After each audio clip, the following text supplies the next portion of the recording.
හොඳයි. සුබ සන්ධ්‍යාවක් ප්‍රාර්ථනා කරන සියලු දෙනාටම මම හිතනවා මම පේනවා සහ ඇහෙනවා ඇති කියලා.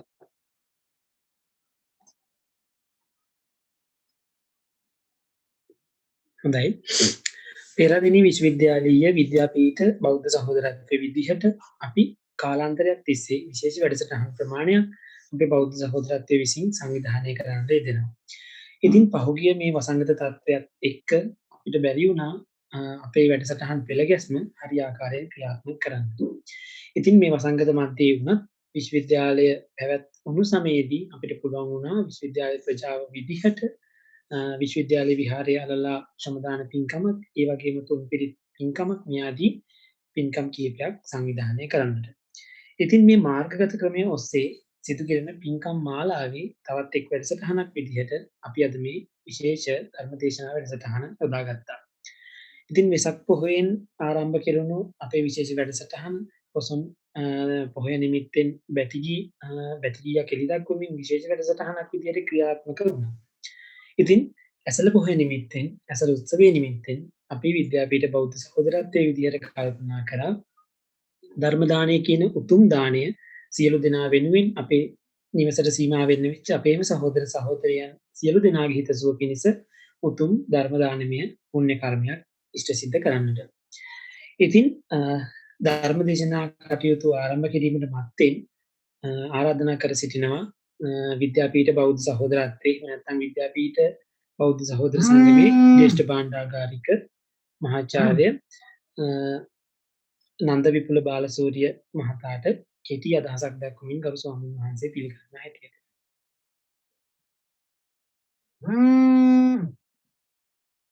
සන්ධ්‍යාවක් සියලු දෙනාටම ගරුතර සංඝයා වහන්සේකින්ද විද්‍යාපීඨ ආචාර්ය මණ්ඩලයේ සහ සිසු සිසුවියන්ගෙන් අවසරයි විද්‍යාපීඨ බෞද්ධ සහෝදර සංගමයේ මගින් සංවිධානය කරන ලබන සදාම් සිසිලස ධර්ම දානමය පින්කම යටතේ පවත්වන ඇසළ මාසයේ සමගාමීව ලෝකේ සත්‍ය ගවේෂණය සහ අතික්‍රමණය ඩෙන්මාර්ක් ජාතික ඥානදීප ස්වාමීන් වහන්සේගේ දිවි මගින් තේමාවකටගත් කාලින් ධර්ම දේශනාව පැවැත්වීම සඳහා මාතලේ ඕවිලිකන්ද රෑන කෙටුවගල ආරණ්‍ය සේනාසනේ සහ අනුරාධපුර කටකැලියාව ධර්ම පාරමී ආරණ්‍ය සේනාසනය යන උභය සේනාසනයන්හි සේනාසනාධිපති අතිපූජ්‍ය අලව්වේ අනුමදස්සි ස්වාමීන් වහන්සේට අපගේ බෞද්ධ සහෝදර සංගමය වෙනුවෙන් මා බැතිසිතින් ගෞරවපූර්වකව ඔබ වහන්සේට ආරාධනා කරමි. බෙහෙවින් ස්තුතියි ජ්‍යෙෂ්ඨ භාණ්ඩාගාරිකතුමනි. ඉතින් එතුමා සඳහන් කළා වගේම ගෞරවනීය ස්වාමීන් වහන්සේ දැනට මේ දවස්වල වැඩ වාසය කරන වැඩ වෙසෙන ආරණ්‍ය සේනාසනය සම්බන්ධව සැකසුණු කෙටි වීඩියෝ පටයක් තිබෙනවා. ඉතින් මේ වීඩියෝ පටයත් නරඹලා අපි ධර්ම සාකච්ඡාව සඳහා යොමු වෙමු. ඉතින් විශේෂයෙන්ම සඳහන් කරන්න ඕනේ ගෞරව ස්වාමීන් වහන්සේට දැහැත් පිළිගැන්වීමේ කටයුතු අපිට මේ මාර්ගගත ක්‍රමය ඔස්සේ සිදු කරන්න නොලැබුණත් අපේ දුලංජන සුමන සේන සහෝදරයා ගෞරව ස්වාමීන් වහන්සේ සමග සම්බන්ධව මේ කටයුත්ත සිදු කරනවා ඇති. ඉතින් අපි යොමු වෙමු වීඩියෝ පටයට. ඉන් අනතුරුව අපි ධර්ම දේශනාව හා සම්බන්ධ වෙමු.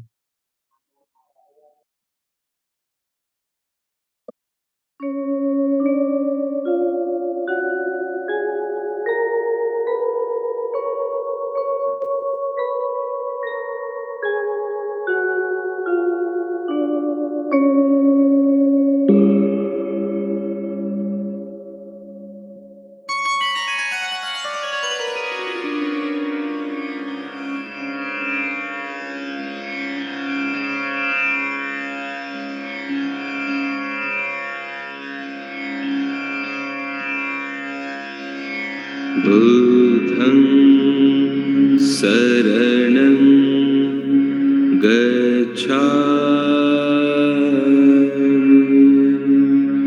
धम्मं शरणं गच्छामि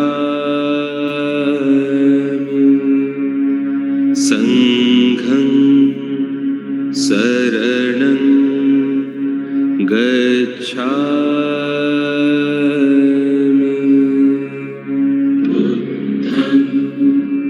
शरणं गच्छामि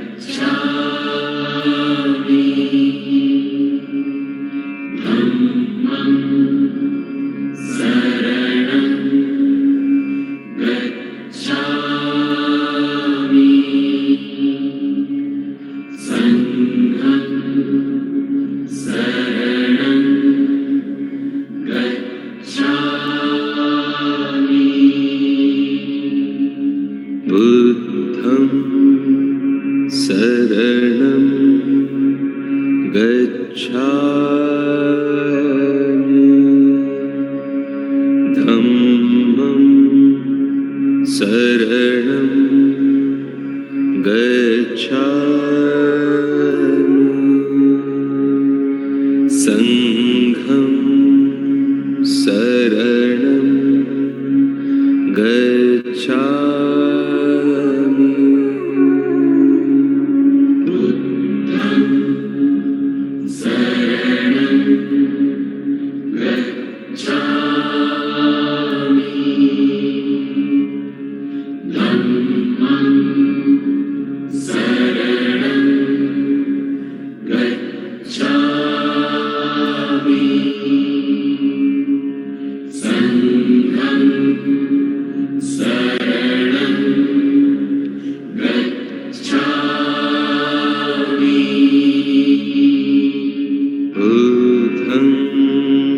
शरणं गच्छामि धम्मं शरणं गच्छामि संघं शरणं गच्छामि बुद्धं शरणं गच्छामि धम्मं शरणं गच्छामि संघं शरणं गच्छामि बुद्धं शरणं गच्छामि धम्मं शरणं गच्छामि संघं शरणं गच्छामि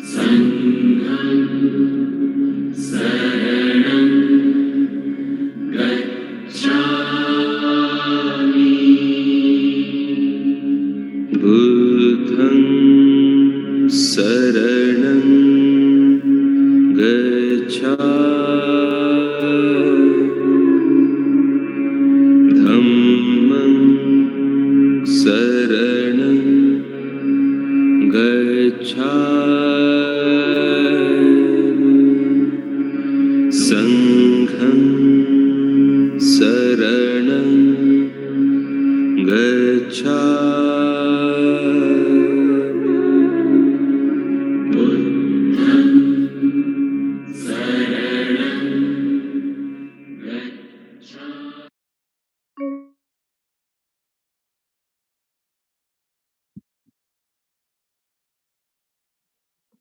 හොඳයි.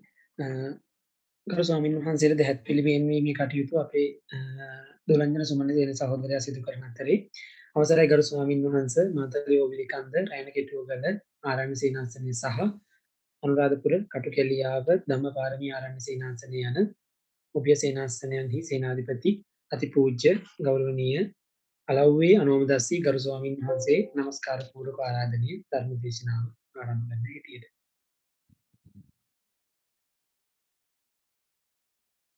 समन्ता चक्रवालेषु अत्रा गच्छन्तु देवता सद्धम्मं मुनिराजस्य सुनन्तु सग्गमुखदं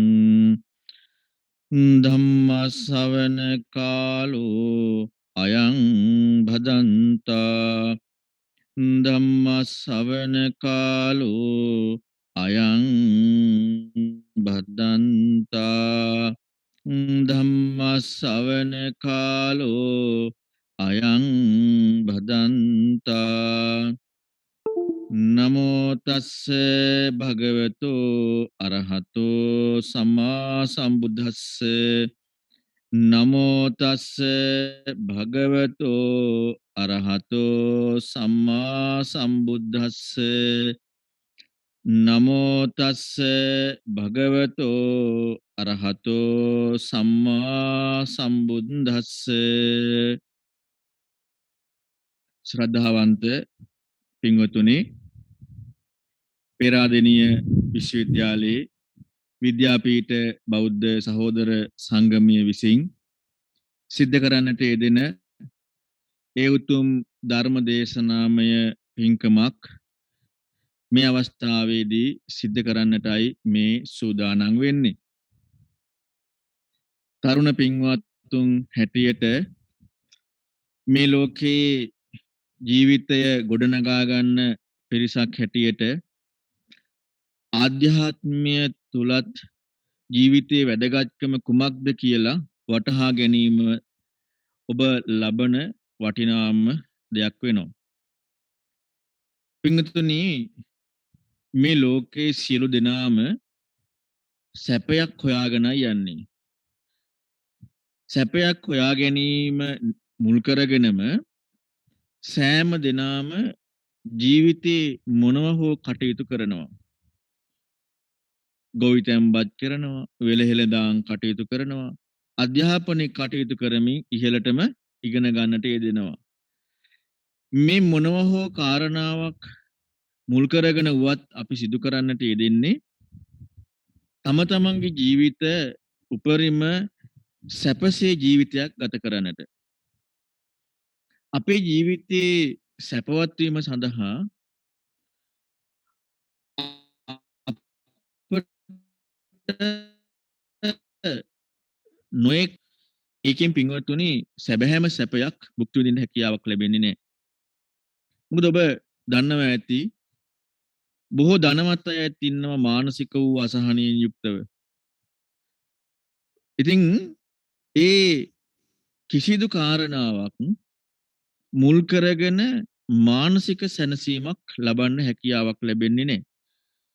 මානසික සැනසීමක් ලබන්නට නම් අපි මානසික වූ සුවයක් හොයන්නටත් වෙනවා. අද ලෝකයේ නිතරම වගේ කරන කටයුත්තක් තමයි භෞතිකත්වයේ මුල් කරගෙන භෞතික දේ මුල් කරගෙන ජීවිතයට සැපයක් හොයන්න විවිධාකාර දේවල් කරනවා. මේ භෞතික විද්‍යාව දියුණු වීම තුළින් ලෝකයේ මිනිස්යාට පුදුමාකාර සැපයක් ලබා දෙන්න පුළුවන් විදිහේ කටයුතු ලැබිලා තියෙනවා. ඇතරම ඒ සැපය තුළින් මිනිස්යාට සැලසීලා තියෙන විශාල පහසුවක්. ඒ පහසුව නිසාම බොහෝ වෙලාවට ආධ්‍යාත්මීය සැනසීමක් යම් කිසි කෙනෙක් හොයන්නේ නැති මට්ටමටත් පත් වෙලා තියෙනවා. මම ඔබට මුලින් පැහැදිලි කරා වගේ මේ ලෝකේ කොච්චර මිල මුදල් තිබුණත් භෞතිකත්වයේ කොච්චර දියුණු වෙලා තිබුණත් ආධ්‍යාත්මීය සැනසෙල්ලක් ලැබෙන්නේ නැත්නම් ඒ දියුණු වෙච්ච භෞතිකත්වයෙන් හෝ ඒ භෞතිකත්වයේ දියුණු වීමෙන් ලැබෙන සැපයෙන් හෝ සැබෑම සැනසෙල්ලක් එයාට භුක්ති විඳින්න හැකියාව ලැබෙන්නේ නැහැ. එහෙනම් මේ සැබෑම සැනසෙල්ල භුක්ති විඳීමට අපි ආධ්‍යාත්මීය පැත්තත් හොයන්නට වෙනවා. පින්තුනි, බටහිර ලෝකයා සම්පූර්ණයෙන්ම හොයාගෙන යන්නේ තමන්ගේ සැනසෙල්ල පිණිස භෞතික වූ දියුණුව. නමුත් පෙරදිග බොහෝ වෙලාවට ඉන්දීය සමාජය වගේ ඒ අය හොයාගෙන යන්නේ සැනසීම සඳහා ආධ්‍යාත්මික දියුණුව. දෙගොල්ලම සැනසෙල්ලක් හොයනවා. හැබැයි සැනසෙල්ලක් හෙව්වට සැබෑම සැනසෙල්ල ආධ්‍යාත්මික බවට පත් වෙන්නට නම් අපි ආධ්‍යාත්මය තුල කොපමණනම් ගවේෂණයක් කළ යුතුයිද කියන එක අපි තේරුම් ගන්නට වෙනවා. භෞතික ලෝකයේ කොපමණ දියුණු වුණත් ඒ දියුණු වීම තුළින් කෙනෙකුට සෑහීමකටපත් වෙන්න අපහසු වෙන්නේ අපි මානසික වූ දියුණුවක් නොසොයන නිසා. අදටත් පින්වතුනි ඉන්දීය සමාජය තුළ අතීතයේ විශාල වශයෙන් තිබුණ ආධ්‍යාත්මික දියුණුවක් හොයනවා. ආධ්‍යාත්මික සැනසෙල්ලක් හොයනවා. භෞතික ලෝකයේ කොපමණ සැප සම්පත් වින්දත් ඒ තුලින් ආධ්‍යාත්මික සැනසීමක් ලබන්න බැරි නිසා ආධ්‍යාත්මය තුල සැනසෙල්ල හොයන සමාජීය ගතියක් ಭಾರತೀಯ දේශයේ තියෙනවා. ඔබ අදත් ಭಾರತೀಯ සමාජයට යමුනොත් එහෙදි තේරුම් ගන්න පුළුවන් කොපමණ මිනිස්සු ප්‍රමාණයක් මේ ආධ්‍යාත්මික සැනසෙල්ලක් ලැබීම සඳහා කටයුතු කරනවද කියන්නේ. මම ඔබට පුංචි කාරණාවක් කියන්නම්. මේ භෞතික දියුණුවයි ආධ්‍යාත්මික දියුණුවයි වැදගත්කම පෙන්වන්න. ඔබ කවුරුත් දන්නවා මේ ජීවිතේ ප්‍රධාන වෙන්නේ හිත කියන කාරණාව. මොකද අපි හිතලා තමයි භෞතික දියුණුවක් පිළිබඳවත් යම්කිසි දෙයක් හොයාගන්නේ. එහෙනම් ජීවිතේ ප්‍රධාන වෙලා තියෙන්නේ හිතනේ. නමුත් අපි භෞතික දියුණුවීම විතරක් කරපු වැඩපිළිවෙලෙන් ආධ්‍යාත්මයේ හිත දියුණු කරන්නේ නැත්නම් ඒ තුලින් පින්වතුනි කොච්චර අපිට සනසා ගන්න බැරි නිසා. දැන් අද වෙනකොට මේ ලෝකයාටම කොරෝනා වසංගත උවදුරක් මුහුණ පාන්නට ලැබිලා තියෙනවා. මේ කොරෝනා වසංගත උවදුර නිසා බොහෝ මිනිස්සු තමන්ගේ ජීවිතය තුළින් මානසික ලත වෙනවා. ඒකට සැනසෙල්ලක් මේ භෞතික දියුණුව තුළින් ලබා ගැනීමට හැකියාවක් ලැබිලා නැහැ. එහෙනම් ලෝකයේ දියුණුවයි කියලා කොච්චර කතා කරත් ඒ ලෝකයේ දියුණුව මේ භෞතික පහසු විහරණයක් සලසා ගන්න පමණයි සීමා වෙලා තියෙන්නේ. ආධ්‍යාත්මීය සැනසෙල්ලක් ලබන්න හේතු කාරණා වෙලා නැහැ. දැන් ඔබ හිතලා බලන්න යම්කිසි කෙනෙකුට කොරෝනා හැදිලා මරණයටපත් වෙන්නට ලං වෙලා ඉන්නවා නම් ඒ කෙනාගේ ජීවිතයේ කොච්චර අසහනයක් දැනෙනවද? අපි කාටවත් කියන්න පුළුවන් ද පින්වතුනි අපේ ජීවිතයේ මරණය කොයි මොහොතක ඒවිද කියලා? කිසි කෙනෙකුට කියන්න බෑ. ඔබ කාටවත් කියන්න පුළුවන්ද අපි හෙට වෙනකන් ජීවත් වෙනවා කියලා? කිසි කෙනෙකුට කියන්න බෑනේ. ඒ කියන්නේ මම ඒකාන්තයෙන්ම හෙට මැරෙන්නේ නැහැ. මම හෙට දවසේ ජීවත් වෙනවා. මං හෙට දවසේ මැරෙන්නේ නැහැ. කියලා ස්ථිර නිගමනයක් කාටවත් මේ ලෝකේ කියන්න පුළුවන්ද? කිසි කෙනෙකුට කියන්න බෑ. දැන් අපට ඒක තේරුම් ගන්න පුළුවන් මේ කොරෝනා වසංගත බියත් එක්කත් විශාල වශයෙන් මිනිස්සුන්ගේ ජීවිතවලට ලැබෙන දුක කොරෝනා විතරක් නෙමෙයි. අපි ඕන කෙනෙකුට පින්වතුනි ඕන දෙයක් යමු වෙලා අපේ ජීවිතේ මරණය කරා එන්න පුළුවන්. එහෙනම් අපි හෙට වෙනකන් ජීවත් වෙයිද කියලා ස්ථීර නිගමනයක් අපට දෙන්න බෑ. ඒකෙන් කියවෙන දේ තමයි අපි එහෙනම් හෙට වෙනකොට මැරෙන්න පුළුවන් කියන එක. එහෙම හිතනකොට අපේ හිතට මොකක්ද ඇති වෙන්නේ? දැන් මම ඔබගෙන් ඇහුවේ ඒක ඒ කියන්නේ හෙට වෙනකන් අපි ජීවත් වෙනවා කියලා නැත්නම් හෙට මැරෙන්නේ නැහැ කියලා අපි කාටවත් ස්ථීරව කියන්න පුළුවන්ද කියලා. ස්ථීරව කියන්න බැයි නම් හෙට වෙනකොට මැරෙන්න පුළුවන් කියන කාරණාවනේ ඇත්ත. එතකොට මේ සත්‍යයට අපි මුහුණ දෙන්නේ නැතුව මේ සත්‍ය ගැන අපි හිතන්නේ නැතුව අපි හිතනවා නම් සත්‍ය වසන් කරගෙන නෑ මං හෙට ජීවත් වෙනවා. එතකොට පින්වතුනි අපි අපේ අසරණකම එක්ක සැබෑම පිළිසරණක් හොයන්නේ නෑ. ඇයි අපි ඇත්තට මුහුණ දෙන්නේ නෑ. ඒ නිසා සැබෑ පිළිසරණක් හොයන්නේ නෑ. අපි ඇත්තට මුහුණ දෙනවා නම් සැබෑ පිළිසරණක් හොයනවා. අපට දැනෙනවා අපේ ජීවිතයේ අසරණකම. අපි හෙට වෙනකන් ජීවත් වෙද දන්නේ නැහැ. එහෙනම් හෙට වෙනකන් ජීවත් වෙන්නේ නැත්තම් අපේ මේ ලෝකේ කරන කටයුතු සියල්ලක්ම මරණයත් එක්ක අවසන් වෙනවනේ. හැබැයි අපි හිත සැනසීමක් ඇති කරගත්තා නම් අපට දුකක් නැතුව පීඩාවක් අසහනයක් නැතුව මරණයටපත් වෙන්න පුළුවන්. මේ කාරණාව හිතනකොට පින්වතුනි ඔබට හිතෙන්නේ නැද්ද සැබෑවටම අපි අසරණයි. එහෙනම් මේ අසරණකමින් අපි නිදහස් වෙන්නට අපට පිළිසරණක් ලැබිය යුතුයි නේද කියලා. අපි මේ ලෝකේ ලබා ගන්න පහසුව තුලින් නූතන විද්‍යාවේ දියුණුව තුලින් අපි ලබා ගන්න ධනය තුලින් අපි ලබා ගන්න කීර්තිය තුලින් වස්තුව තුලින් අපට පුළුවන්කමක් ලැබෙනවද ඒ අසරණකම අපි තුලින් අයින් කරගන්න? කාගේ හරි වස්තුවකින් ධනයකින් එයාගේ ඒ ලැබෙන ඒ අසහනේ දැන් හෙට මැරෙනකොට නැත්නම් මරණය කොයි වෙලේද දන්නේ නැහැ කියනකොට ලැබෙන අසහනය දුරු කරගන්න පුළුවන්ද? දුරු කරගන්න බෑ. මෙන්න මෙතනදී අපට අවශ්‍ය වෙනවා ඒකට පිළිසරණ. මේ ලෝකේ ආගම් බිහි වෙන්නේ අන්න එතනට. ආගමක් බිහි වෙන්නේ මිනිස්සෙක් අසරණ වුණාම ඒ අසරණකමට ලෝකයෙන් විසඳුමක් හොයාගන්න බැරි තැනදී භෞතිකව දියුණු වෙච්ච ලෝකයෙන් තමන් කල්පනා කරලා හිතාගත්ත ලෝකයෙන් ඒකට පිළිසරණක් හොයාගන්න බැරි තැනදී ලෝකයේ ආගම බිහි වෙනවා. විවිධාකාර ආගම් බිහි වෙනවා. හැබැයි පින්වත්තුනි ආගම් බිහි වුණ තැනදී ඒ ආගම් වලින් කියලා දෙන්නේ ඔබ මේ විදිහටම කරන්න. ඔබ මාව අදහන්න. ඔබ මල් ළඟට එන්න. ඔය විදිහේ කරුණු කියලා දෙනවා. ඒ කියන්නේ මිනිස්සෙකුගේ අසරණකම තුලින් ඒ කෙනාගේ නුවණ වර්ධනය වෙන්නේ නැතුව අසරණකම තුලින් එයාගේ නුවණ වර්ධනය වෙන්නේ නැතුව මොකක්ද සිද්ධ වෙන්නේ? එයා තවත් වූ අසරණ භාවයකටමපත් වෙනවා. නුවණක් වර්ධනය වෙන්නේ නැහැ. නුවණක් වැඩෙන්නේ නැහැ. නුවණක් දියුණු වෙන්නේ නැහැ.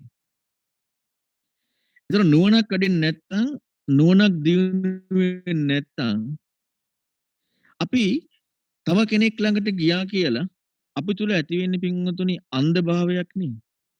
අන්ධ භාවයක් ඇති වෙන්නේ. ඒ අසරණකම තුලින්ම තමත් අපි අන්ධ නැත්නම් අන්ත අසරණ ස්වභාවයටමපත් වෙනවා. මේ ලෝකයේ බුදුරජාණන් වහන්සේ නමක් පෙන්වලා දෙන්නේ පින්වතුනි එහෙම කාරණාවක් නෙමෙයි. බුදුරන් වහන්සේ කියන ඒ උත්තමයාගේ නමෙහි තේරුමම බුද්ධ කියන්නේ අවබෝධය කියන එක. අවබෝධයේ රජතුමා. අවබෝධයෙන් යුක්ත ප්‍රධානියා. ඒ කියන්නේ නුවණින් යුක්ත ප්‍රඥාවෙන් යුක්ත ප්‍රධානියා. පින්වතුනි බුදුරන් වහන්සේ පෙන්වලා දීලා තියෙන්නේ ඒ අසරණ වෙච්ච කෙනෙකුට අසරණකම නැති වෙන්නට තමන් තුලින්ම හිතන වැඩපිළිවෙල. තමන් තුලින්ම හිතලා තමන්ගේ හිත දියුණු කරගන්න වැඩපිළිවෙල. තමන්ගේ ආධ්‍යාත්මය දියුණු කරගන්න වැඩපිළිවෙල. ලෝකයේ ඇත්තක් දකින්න වැඩපිළිවෙල. හැබැයි ඒ ලෝකයේ ඇත්ත භෞතිකත්වයට සීමා නොවන දෙයක්. දැන් අපි ලෝකයේ ඇත්ත කියනකොට අපට පේන්නේ භෞතිකත්වයක් විතරයි. මේ භෞතිකත්වයට එහා යන ලෝකයේ ඇත්තක් තියෙනවා. දැන් අපි දන්නවා භෞතික විද්‍යාව දියුණුකමත් එක්ක විවිධාකාර දේවල් හොයාගෙන තියෙනවා. විවිධ ක්‍රියාකාරීත්ව හොයාගෙන තියෙනවා. මේ හැම දෙයක්ම භෞතික වස්තුන් පාදක කරගෙන. ඒ වගේම මේ භෞතික වස්තුන් පවා වෙනස් වෙන ස්වභාවයක් කියන කාරණාවට පවා විද්‍යාඥයෝ යන්න පෙළඹිලා තියෙනවා. ඇයි එච්චරටම හොයාගෙන යනකොටත් එයාලට අවසානයේ ගන්න තියෙන ඉපමණයි. හැබැයි ඒත් මානසිකත්වයේ පැත්තට ඇවිදilla ආධ්‍යාත්මික දියුණුවක් හොයන්නට ඒ ලෝකයා පෙළඹිලා නැහැ. ආධ්‍යාත්මික පැත්ත හොයන්නට ලෝකයා පෙළඹිලා නැහැ. ආධ්‍යාත්මික පැත්ත හොයන්න පෙළඹුණොත් විතරයි මේ හොයාගන්න බැරි භෞතික විද්‍යාවකටත් හොයාගන්න බැරි මේ භෞතිකත්වයටත් එහා යන දැන් ඔබ දන්නද ක්වොන්ටම් ෆිසික්ස් වලදී කොච්චරනම් සියුම් ස්වභාවයකට මේක විග්‍රහ කරනවද? ඒත් එතනින් එහාට ඒකෙට පිළිතුරක් නැහැ. අවසානයේදී යනකොට මානසිකත්වයකට එන්න වෙලා තියෙනවා. මානසිකත්වයකට ආවත් එතනත් පින්වතුනි හොයාගන්න හැකියාවක් කෙනෙකුට නැහැ. මොකද හැකියාවක් නැත්තේ. දැන් අපට බාහිර දෙයක් නිරීක්ෂණය කරන්න පුළුවන් අපි පැත්තකින් ඉඳලා.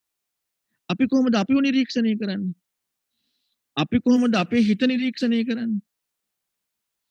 අපේ ආධ්‍යාත්ම නිරීක්ෂණය කරන්න අපට හැකියාවක් ලැබෙනවද?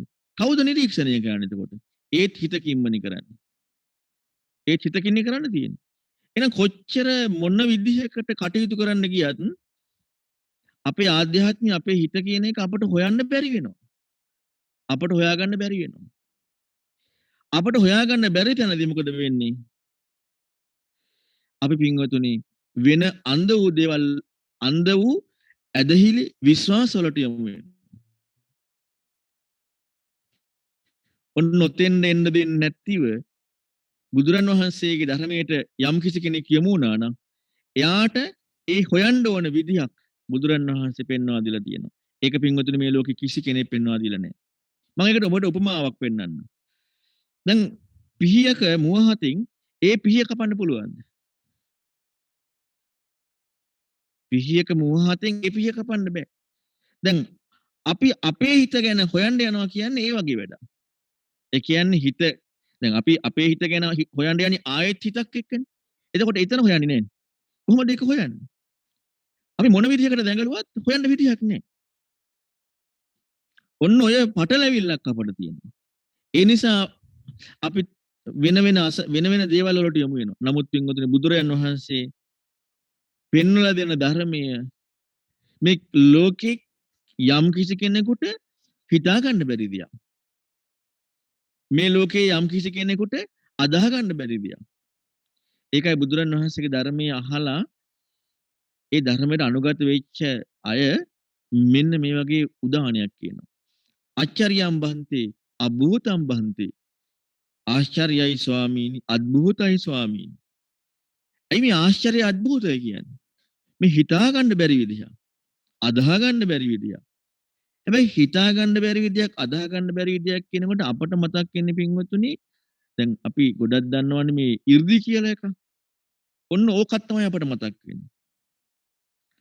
අපට මේ ඇතුලේ නුවණ වර්ධනය වීම, ඥානීය වර්ධනය වීම, අවබෝධය වර්ධනය වීම කියන ආශ්චර්යය ගැන අපි අර අපට පේන දෙයක් නෙමෙයිනේ. ඒ නිසා අපි ඒ ගැන හිතන්නේ නැහැ වැඩි. අපි හැම වෙලෙම මනින්නේ මේ බාහිර පෙනෙන දෙයක් ඔස්සේමයි. නමුත් පින්වතුනි නුවණැති කෙනා එහෙම නෙමෙයි හොයන්නේ. නුවණැති කෙනාට පින්වතුනි හිතන්න දෙයක් හම්බුණා නම් සත්‍යයක් හොයන්න දෙයක් හම්බුණා නම් එයා අනිවාර්යයෙන්ම හොයනවා. දැන් විද්‍යාඥයෝ ගණිතඥයෝ බිහි වෙන්නේ ලෝකයේ ඒ යම් කාරණාවක් මත භෞතික වූ දියුණුවක් කරා යමු වෙන්න එයාලා ඒ කාරණා මත හිතාගෙන යනවා. එයාලා නතර වෙන්නේ නැහැ. එයාලට ඒක හොයන්නට ඕනේ. බුදුරණන් වහන්සේගේ ධර්මයේ තුල තියෙනවා මේ භෞතිකව ඒ විදිහේ හිතන එකට වඩා වෙනස්. ඊට හාත්පසින් වෙනස්. ආධ්‍යාත්මික ගැන හිතන එක. එහෙනම් ඒකකට යොමු වෙන්නත් කෙනෙකුට තියෙන්න ඕනේ මොකද්ද? විශාල හැකියාවක්. සත්‍ය හෙවීමේ හැකියාවක්. ලෝකයේ ඇත්ත හෙවීමේ හැකියාවක්. අද පින්වතුනි බුදුදහම කියනකොට මතක් වෙන්නේ මෙන්න මේ කාරණාව නෙමෙයි. අද බුදුදහම කියනකොට මතක් වෙන්නේ අපට මේ ලෝකයේ තියෙන අර වෙනත් වූ ආගම් බිහි වෙච්ච කරුණු, ඒ කියන්නේ ඒ ආගම් වලින් ඉස්මතු වෙන දේවල් වගේම ඇදහිලි සම්පදායක්.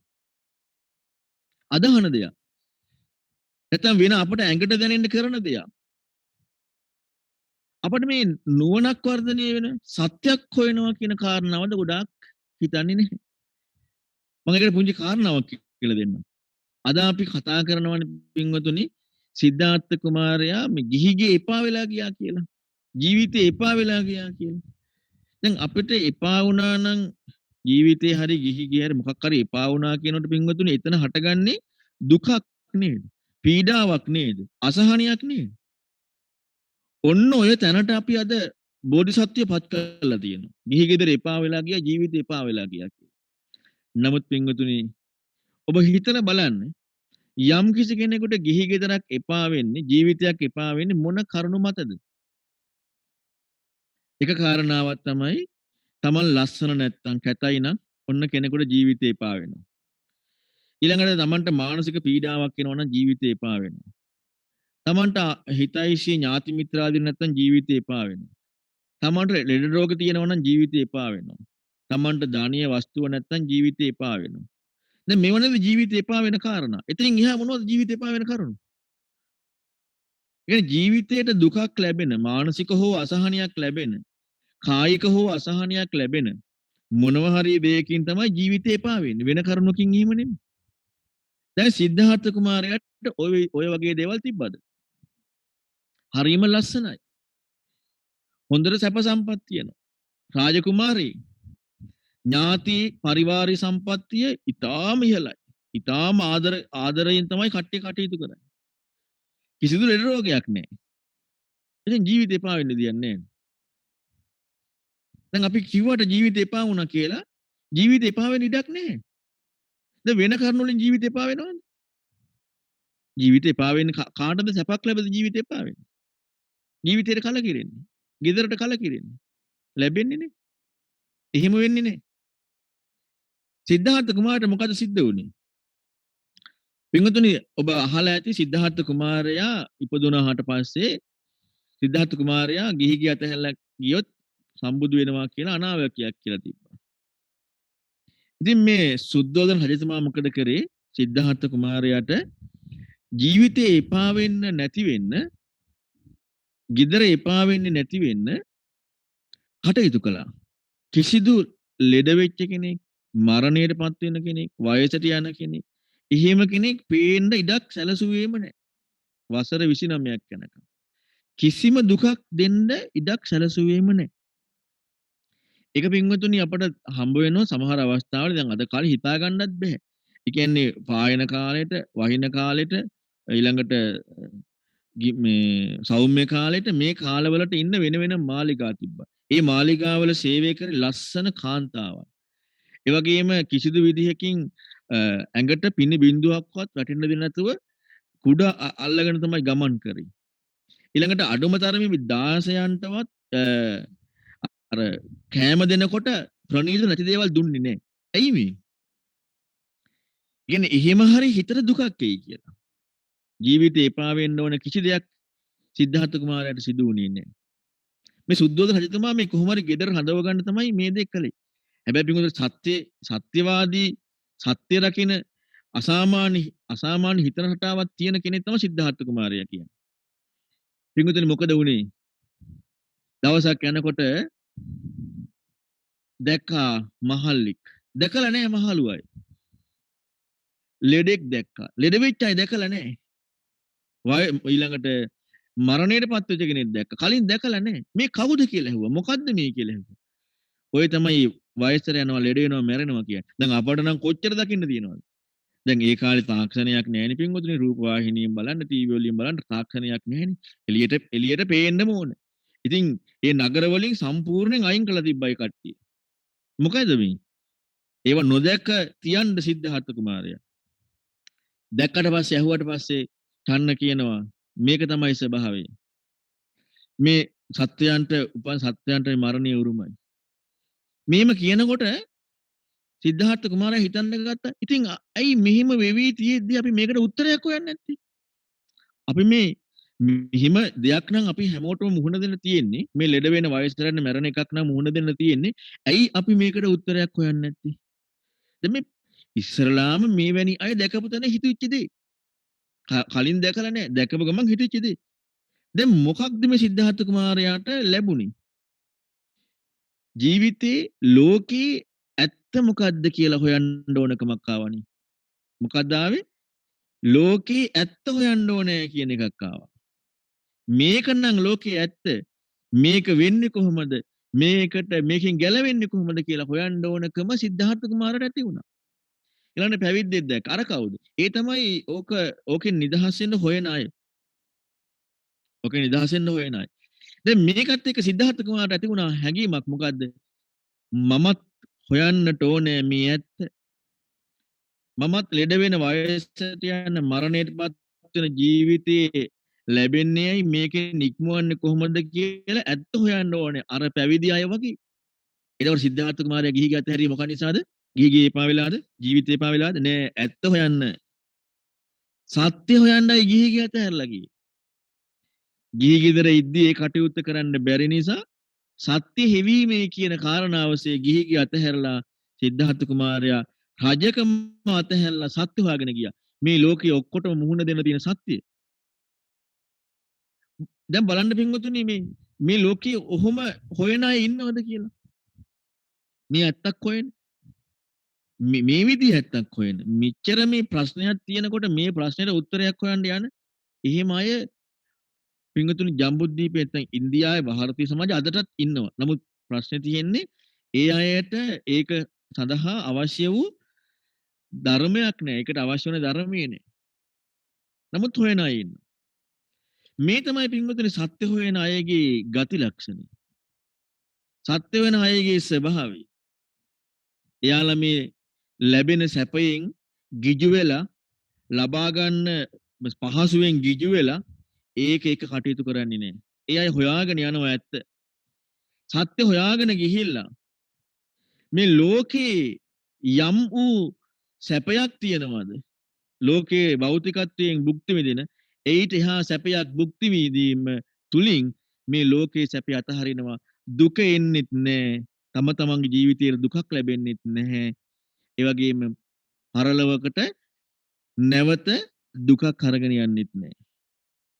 ඒක පින්වතුනි මේ ලෝකයට තේරෙන්නේ නැහැ. මොකද හේතුව මේ ලෝකයාට විෂය නැති එකක්. මම දැන් ඔබට කිව්වේ අපි තම තමන්ගේ හිත ගැන හොයන්න පුළුවන්ද කියලා? තම තමන්ට කොහොමද තම තමන්ගේ හිත ගැන හොයන්න පුළුවන්? හිත ගැන හොයන්න බෑනේ. අපි හිතන්නේ තව හිතකින්නේ. නැද්ද? අපි තව හිතකින් නෙමෙයි හොයන්නේ. තව හිතකින්. ඉතින් ඒ හිත අපේ නෙමෙයිද? ඒ හිත අපේ. ඉතින් ඒක ගැන හොයන්න ඕනේ නැද්ද? ඒකනේ අපේ හිත. අපි කොච්චර උත්සාහ කරත් අපේ හිත ගැන අපට හොයාගන්න අපි මොන විදියට දැඟලුවත් හොයාගන්න හැකියාවක් වෙන්නේ නැහැ. මේ අපේ හිත ගැන හොයාගන්නට නම් අපි අනිවාර්යයෙන්ම පින්වතුනි වෙන දෙයකට යොමු වෙන්න වෙනවා. මම ඔබට පුංචි උපමාවක් කියන්නම්. දැන් මම කණ්ණාඩි දෙකක් දාලා තියෙනවා. මේ කණ්ණාඩි දෙකේ පින්වතුනි කෘත්‍ය වෙන්නේ වැඩපිළිවෙල වෙන්නේ මේ ඇහැට හොඳට පේන ගතියක් ඇති වෙන එකනේ. දැන් වීදුරු කෑලි දෙකකට ප්ලාස්ටික් කෑල්ලකට යකඩ කූරකට කණ්ණාඩියක් කියන්නේ නැහැනේ. ඒ කියන්නේ මේ කණ්ණාඩියක් වීමේ කෘත්‍යයක් වෙනවා නම් අනිවාර්යයෙන්ම සිදුවෙන්න ඕනේ මොකද්ද? අනිවාර්යයෙන්ම සිදුවෙන්නට ඕනේ දේ තමයි කණ්ණාඩියක් නම් ඇහෙන් පේන්නට ඕනේ. පෙනීමේ කෘත්‍යයක් වෙන්නට ඕනේ. දැන් අපි හිතන්න මේ කණ්ණාඩි දෙක අරන් එළියට ගලවලා. ගත්තට පස්සේ පිටුතුනේ අපි එකට ලෝකයේදී කණ්ණාඩි දෙකක් කියලා කියනවා. ඒ වුණාට ලෝකයේ කණ්ණාඩි දෙකක් කියලා කිව්වට පිටුතුනේ ඒකෙන් පේනවද දැන්? ඒ කියන්නේ දැන් පෙනීමේ කෘත්‍යයක් වෙනවද? පෙනීමේ කෘත්‍යයක් වෙන්නේ නැහැ. කණ්ණාඩි දෙක එළියට ගත්තට පස්සේ පෙනීමේ කෘත්‍යයක් වෙන්නේ නැහැ. ඒක හුදු භෞතික වස්තුවක් විතරයි. ඒ කියන්නේ වීදුරු කෑලි ටිකකුයි මේ එක්ක ප්ලාස්ටික් එක්ක යකඩ කෑලි ටිකක් විතරයි. කණ්ණාඩි දෙක දැම්මට පස්සේ තමයි කණ්ණාඩි දෙකක් කියන සැබෑ කෘත්‍යයත් එක්ක පේන්නේ. කණ්ණාඩි දෙකෙන් පේනකොට ඒ කියන්නේ කණ්ණාඩි දෙකේ කෘත්‍ය වෙනකොට කණ්ණාඩි දෙකක් පේනවද අපට? අපේ ඇහැට කණ්ණාඩි දෙකක් පේනවද? පේන්නේ නැහැ. කණ්ණාඩි දෙකේ කෘත්‍ය වෙනකොට අපේ ඇහැට කණ්ණාඩි දෙකක් පේන්නේ නැහැ නේද? අපේ ඇහැට කණ්ණාඩි දෙකක් පේන්නේ නැහැ. එතකොට එහෙනම් කණ්ණාඩි දෙක කියන කාරණාව අපිට සිදුවෙන තැනදී ඇහි පෙනෙන තැනදීම අපි කණ්ණාඩි දෙක ගැන හොයන්න වෙන්නේ කොහොමද එහෙනම්? ඒක පින්වතුනි අපි මේ මස් ඇහෙන්නේ නැතුව මනසින් හිතලා නේද අපිට තේරුම් ගන්න පුළුවන් මේ කණ්ණාඩි දෙකකින් තමයි මේ පේන්නේ කියලා. එහෙනම් අපි මේ යෙදෙන ඇහෙන් නෙමෙයි පේන්නේ. යෙදෙන ඇහෙන් නෙමෙයි අපිට ඒක දැනෙන්න පුළුවන්. වෙන ඇහකින් මස් ඇහකින්. එහෙනම් ඔන්න ඔය විදිහට පින්වතුනි අපේ හිත ගැන හොයන්න අපේ ජීවිතයේ සැබෑම මේ කාරණාව ගැන හොයන්න යෙදෙනකොට අපට වෙන මොකක් හරි ගොඩ නැගෙන්නට වෙනවා. අන්න ඒ දේ ගොඩ නැගෙන්නට තමයි බුදුරන් වහන්සේ නමකගේ ධර්මයක් තුළින් ප්‍රඥාව කියලා හැක් ගොඩ නැගෙන හැටි පැහැදිලි කරනවා. ඒක ඇති වෙන්නේ පින්වතුනි හිතීමේ හැකියාවත් එක්ක. හිතීමේ ශක්තියත් එක්ක. හිතන විදිහත් එක්ක. නැතුව එහෙම නෙමෙයි. අන්නේ කාරණාවක් ඇති කරගන්නට අර සත්‍ය හොයන කෙනා බුදුරන් වහන්සේගේ ධර්මයට යොමු වෙනවා. මේක පින්වතුනි මේ ලෝකේ අසාමාන්‍ය අයට විතරයි මෙහෙම හැඟීමක් ඇති වෙන්නේ. නැත්තම් හැමෝම කරන්නේ තම තමන්ට යමක් සැපසේ ඉන්න ලැබෙනවද ඒ දේ තුල සැපසේ ඉන්න එක විතරයි කරන්නේ. තම තමන්ට යමක් සැපසේ ඉන්න ලැබෙනවද අන්නේ කාරණාව ඔස්සේ සැපේ ඉන්නවා. එච්චරයි කරන්නේ. එතනින් එහා මොකුත් කරන්නේ නැහැ. ඇත්තක් හොයන්නේ නැහැ. ලෝකයේ ඇත්තක් හොයන්නේ නැහැ. ලෝකයේ ඇත්තක් හොයනකොට පින්වතුනි මේ ලෝකෙන් ඉක්ම වෙනවා යාට. ඇයි ලෝකයේ ඇත්තක් හොයද්දී ලෝකෙන් ඉක්ම වෙන්නේ? අර කණ්ණාඩි දෙක පින්වතුනි ඇහැර දාගත්තට පස්සේ අපට පේන්න කණ්ණාඩි දෙකක් යෙදෙන්නේ නැහැ. මෙන්න මේ වගේ තමයි අපි හරියට අපේ ජීවිතයේ වැඩපිළිවෙල අපි හරියට බැලුවොත් ඒ කෙනාට මේ ලෝකේ එක දුකක් ලැබෙන්න විදිහක් නැහැ. මේ තමයි බුදුරන් වහන්සේගේ ධර්මයට යොමු වෙන්නට හිතන කෙනෙකුගේ ලක්ෂණය. මම තව කාරණාවක් කියන්නම්. පින්වතුනි මේ ලෝකයේ ඔබ සිංහල භාෂා විවහාරය දන්නවනම් අපි හැම එකක්ම උත්තම පුරුෂ නැත්නම් මම පාදක කරගෙන තමයි අපි කතා කරන්නේ. දැන් ඔබ පවා හිතලා බලන්න මම කියන එක නිසා තමයි අරයා අතන අරක ඕක මේක කියන කරුණු විවහාර වෙන්නේ ඒකත් එක්කනේ. අපි මම තුල වැරද්දක් තියෙනවා නම් මම තුල ඒ කියන්නේ මම කියන කාරණාවේ වැරද්ද අපි දකින්නේ නැතුව අර කාරණාව මේ කාරණාව ඒව කොච්චර වැරදි කියලා බලන්න ගියත් අපට පුළුවන් වේද නිදහස් වෙන්න. නිදහස් වෙන්න බෑ. හැබැයි මම කියන කාරණාව මගේ හිත කියන තැනත් එක්ක ඇත්ත හොයනකොට මෙතන තියෙන වැරද්දක් කෙනෙකුට දකින්න පුළුවන්කමක් ලැබුණොත් අරකේ වැරද්ද, අතන වැරද්ද, අර කාරණාව, මේ කාරණාව ඔව්ව යෙදෙන්නේ නැහෙනේ. එව්ව යෙදෙන්නේ නැහැ. එව්ව ඉක්මවනවා. ඔය කාරණාවෙන් ඉක්මවනවා. මෙන්න මේ වගේ සුන්දර ධර්මයක් බුදුරන් වහන්සේ පෙන්වා දීලා තියෙනවා. හැබැයි පින්වතුනි මේ ධර්මයේ හොයන්නට ලෝකේ ඇත්ත හොයන ගතියක් කෙනෙකුට තියෙන්නට ඕනේ. එහෙම නැත්තම් වෙන්නේ නැහැ. පින්වතුනි මේ ලෝකේ ඇත්ත හොයන ගතිය හැමෝටම ඇති වෙන්නේ නැහැ. ඉන්දිය සමාජය තුල ඇති වෙනවා. නමුත් ඉන්දිය සමාජය ඇති වුණාට දැන් ඒකට හොයන්න ලැබෙන ඇත්ත ඒ අයට ඇහෙන්නේ නැහැ. ඒ නිසා එයාලටත් ඒ කරා යමු වෙන්න බෑ. දැන් අපේ සමාජය තුල ගොඩක් වෙලාවට ඒ ඇත්ත හොයන ගතිය අඩුයි. ඒ කියන්නේ භෞතිකව කියන එක නෙමෙයි. දැන් භෞතිකව ඇත්තක් කියවට ඒක හැමදාම වෙනස් වෙන එකක් නේ තියෙන්නේ. හැමදාම වෙනස් වෙන මොකක් හරි එකකින්. හැබැයි ඒකත් ඇත්තක්. නමුත් වෙනස් වෙනවා. ඒකෙන් අපිට සැනසෙල්ලක් නෑ. නමුත් ආධ්‍යාත්මයේ යම් කිසි කෙනෙක් නිවැරදිව සත්‍යයක් කියවොත් ඒක වෙනස් වෙන්නේ නැහැ කියන එක නෙමෙයි. වෙනස් වෙන්න කරුණක් තියෙන්න ඕනේනේ. ඔන්න ඔය ඔක්කොම ඉක්මු වෙනවා. ආධ්‍යාත්මික හොයන්නේ. ඔය ගතිය අද ගොඩක් අපේ සමාජයේ නෑ. නමුත් ලෝකේ අපේ සමාජයේ විවිධ තැන්වල එවැනි සත්‍ය හොයන අය උපදිනවා. කලාතුරකින් උපදිනවා එවැනි සත්‍ය හොයන අය. මම ඔබට ඒ ගැන ඒ කියන්නේ එවැනි අය පිළිබඳව ඒ උත්තම චරිතය පිළිබඳව පැහැදිලි කරන්නට මේ මෑතක අපි ආදර ගෞරවයෙන් ඇසුරු කරපු මගේ ආචාර්ය උත්තමයෙක් වන ඩෙන්මාර්ක් ජාතික ඥානදීප ස්වාමීන් වහන්සේ ගැන කාරණාවක් පැහැදිලි කරලා දෙන්න. ඒ කියන්නේ එවැනි අසාමාන්‍ය චරිත, අසාමාන්‍ය හිතන විදි.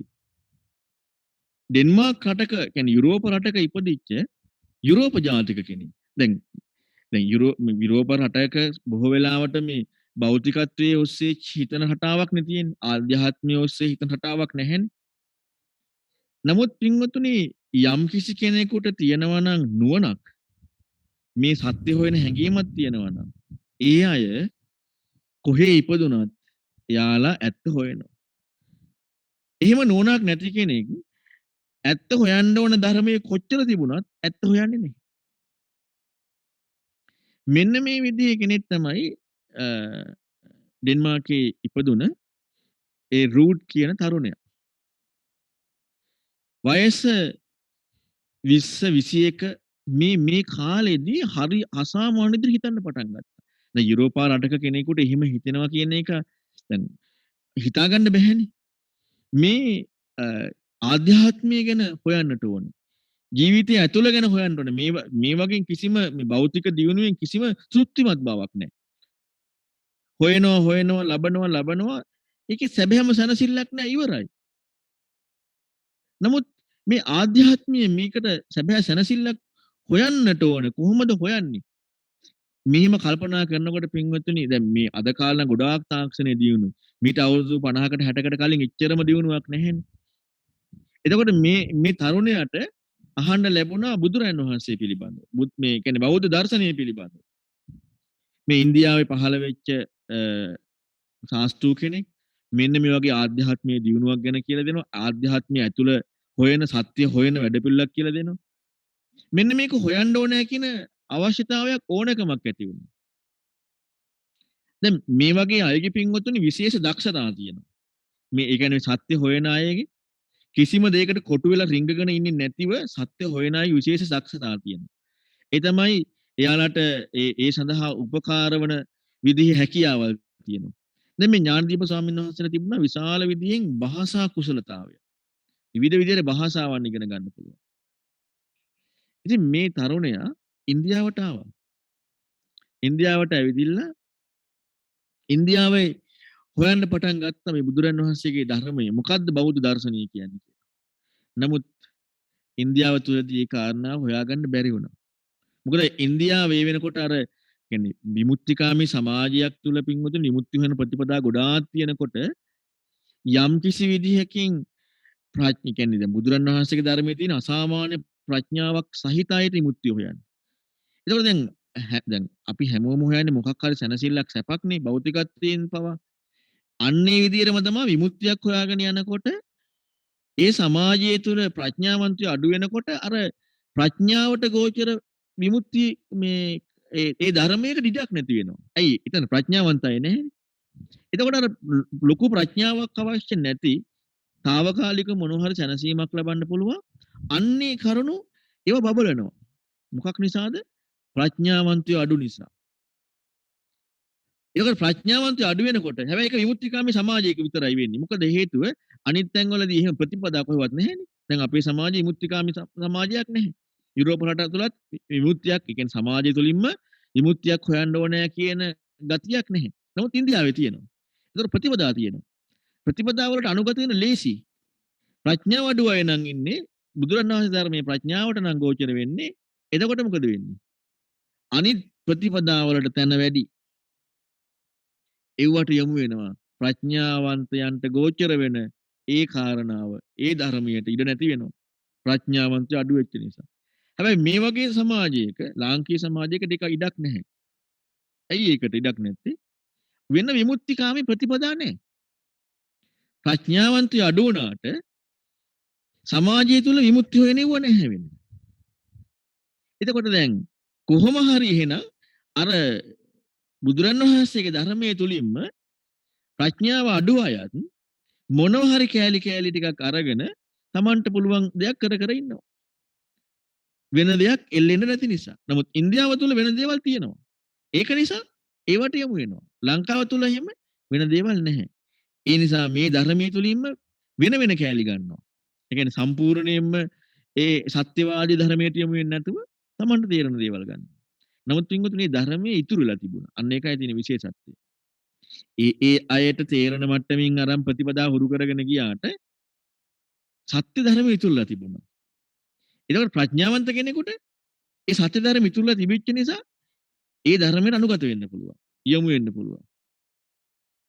ඉතින් මේ ඥානදීප සායනහන්සේ කියන ජූඩ් උපාසකතුමා බෝට්ටුවකින් තමයි ලංකාවට ඇවිදilla තියෙන්නේ. ලංකාවට ඇවිදilla ඒ කාලේ ලංකාවේ හරියට ප්‍රසිද්ධයි විදේශ ජාතිකයන් අතර පොල්ගස්තු ආරන්නේ. මොකද ජර්මන් අය තමයි ඒක පටන් ගත්තේ. ඒක ගොඩාක් පාලනය කරේ. ඉතින් මෙහෙට මේ තරුණයා අවුරුදු 22ක් වගේ වෙන තරුණයා පැමිණියා. එතකොට ඒ වෙනකොටත් පින්වතුනි යුරෝප ජාතිකයෙක් බොහෝ අය මහාන වෙලා. බලන්නකො මේ කියන්නේ එයාලට මේ භෞතිකත්වයේ සැනසීමක් දැනෙන්නේ නැහැ කියන තැනදී සැබෑ සැනසීමක් මේ බුදුරජාණන් වහන්සේගේ ධර්මයේ තියෙනවා කියලා දැනෙනකොට ඒක හොයාගෙන ඉනවා. මේ සත්‍ය හොයන අයගේ ලක්ෂණේ.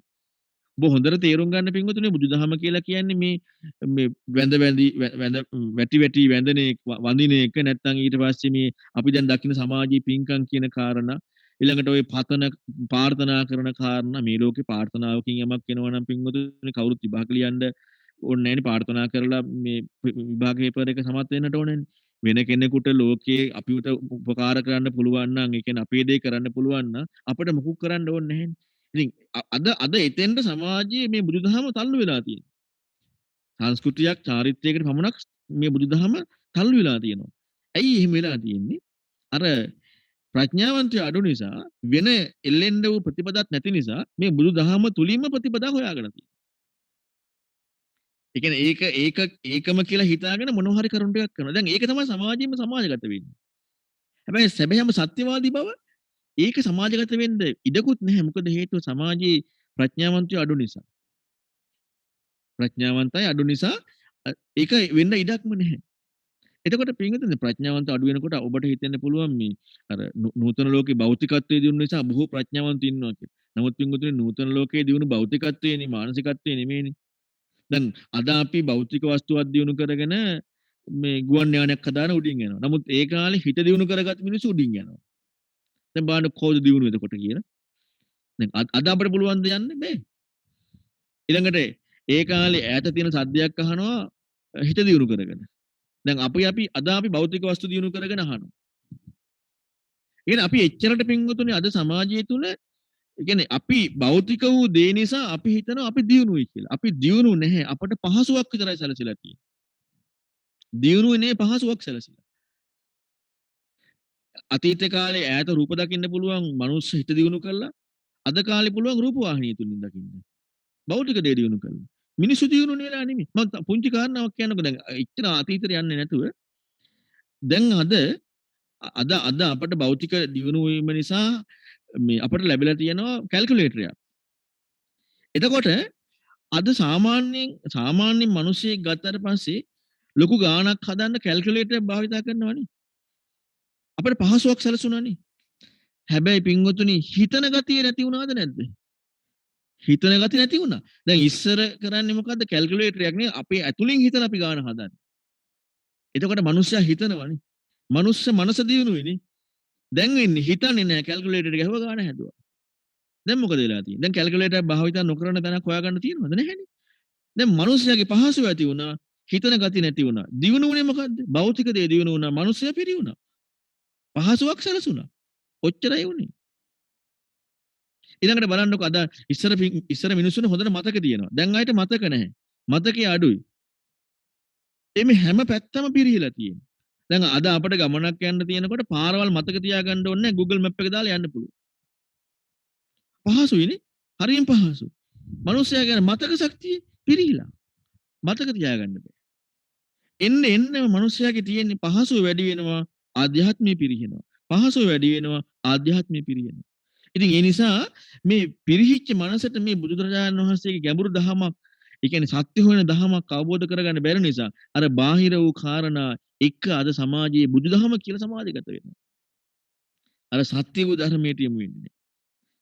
පින්වතුනි යම් කෙනෙක් සත්‍යවාදී කෙනෙක් කෙලින්ම හොයන්නේ අර පිටින් පේන ටික නෙමෙයි සත්‍ය. මොකද්ද සත්‍ය කියන කාරණා. ඒ සත්‍ය සම්පූර්ණයෙන් හොයාගෙන යනවා.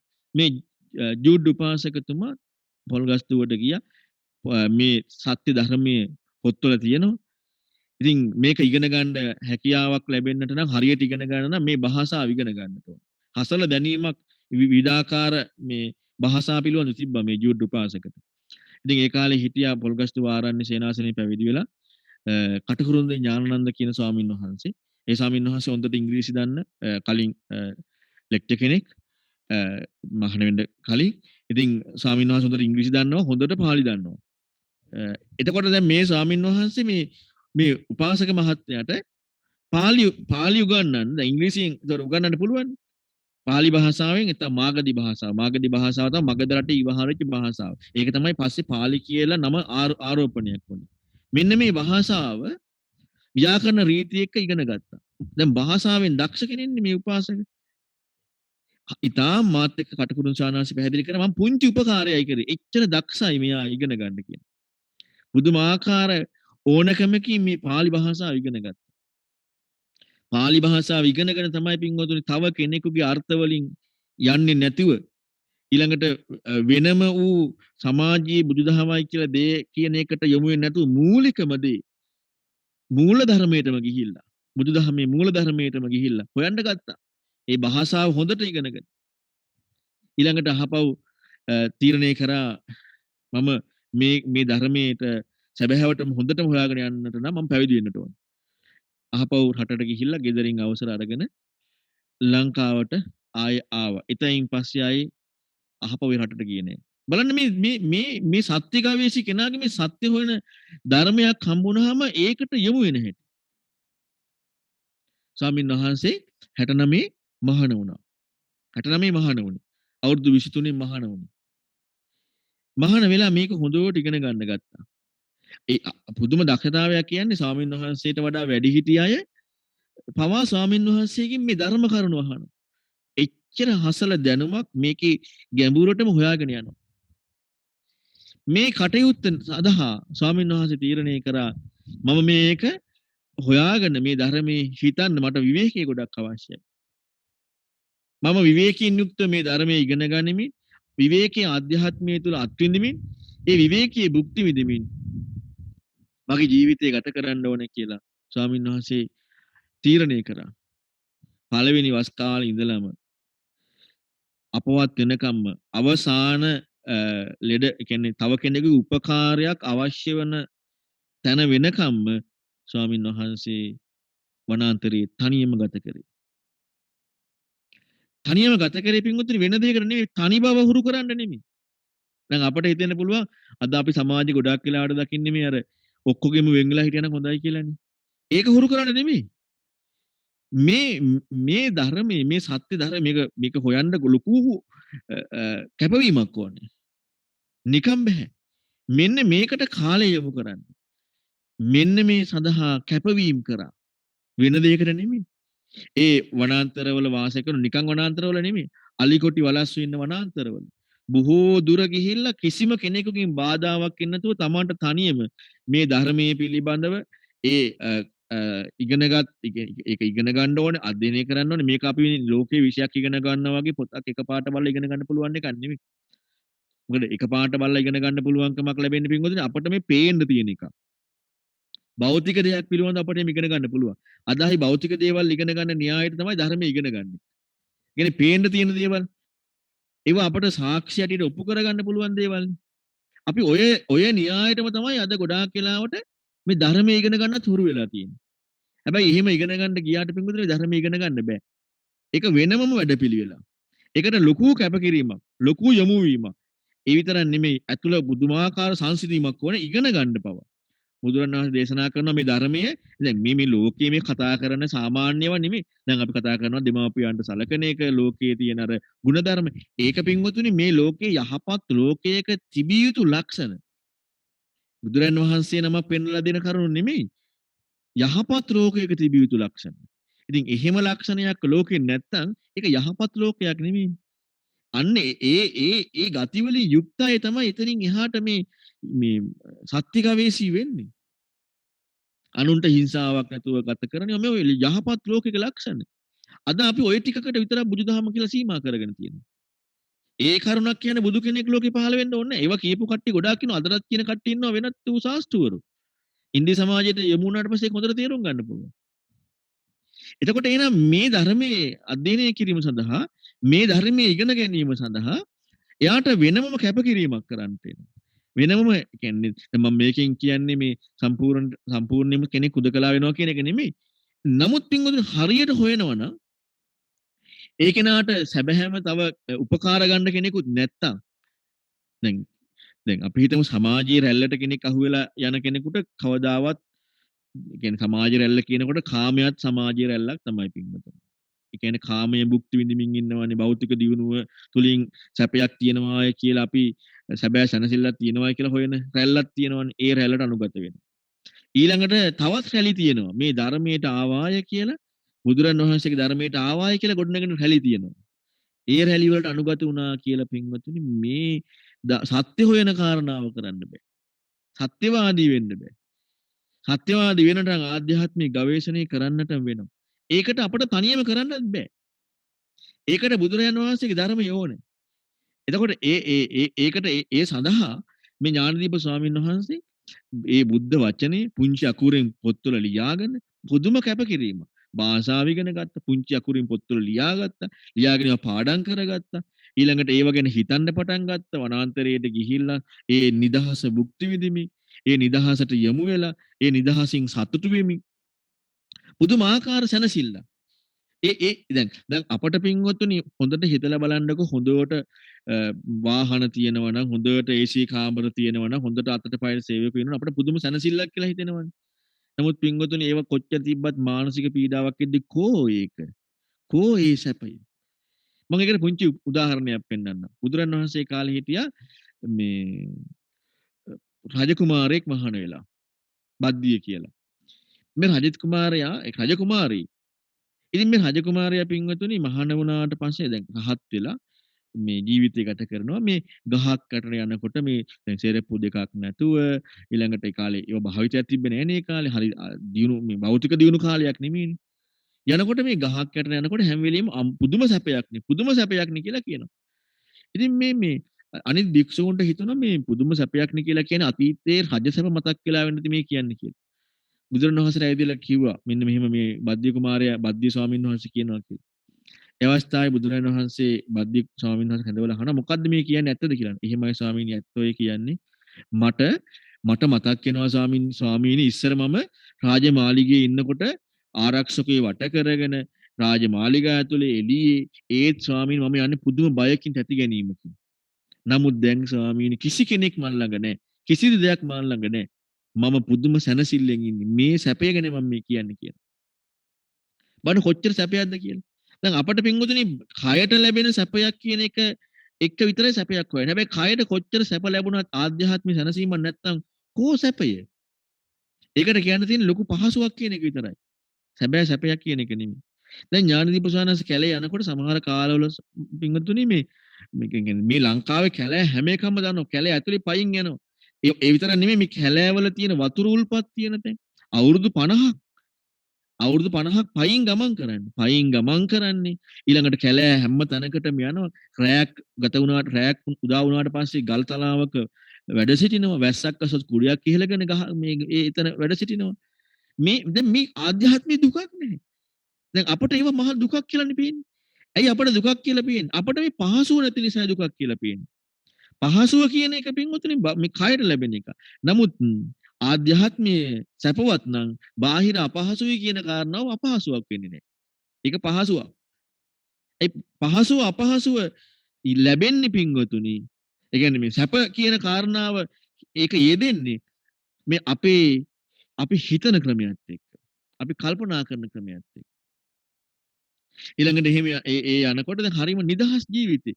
ඒ නිදහස් ජීවිතේ නිකන් නෙමෙයි ධර්මීය එක්ක කල්පනා කරමින් ඒවා හිතමින් ඒක ආධ්‍යාත්මයේ දියුණු කරමින් ආධ්‍යාත්මයේ තුල ප්‍රායෝගිකව පුරුදු කරමින් මෙන්න මේ විදිහේ වැඩපිළිවෙල තමයි හුරු කරගෙන යන්නේ.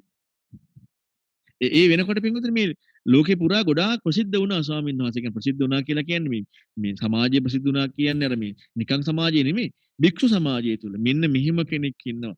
මේ විදිහට ගත කරනවා. අඩුම ඒ වනාන්තරේ ඉන්නකොට පින්වතුනි මේ කුටියක් හදාගන්නේ බිත්ති 3යි.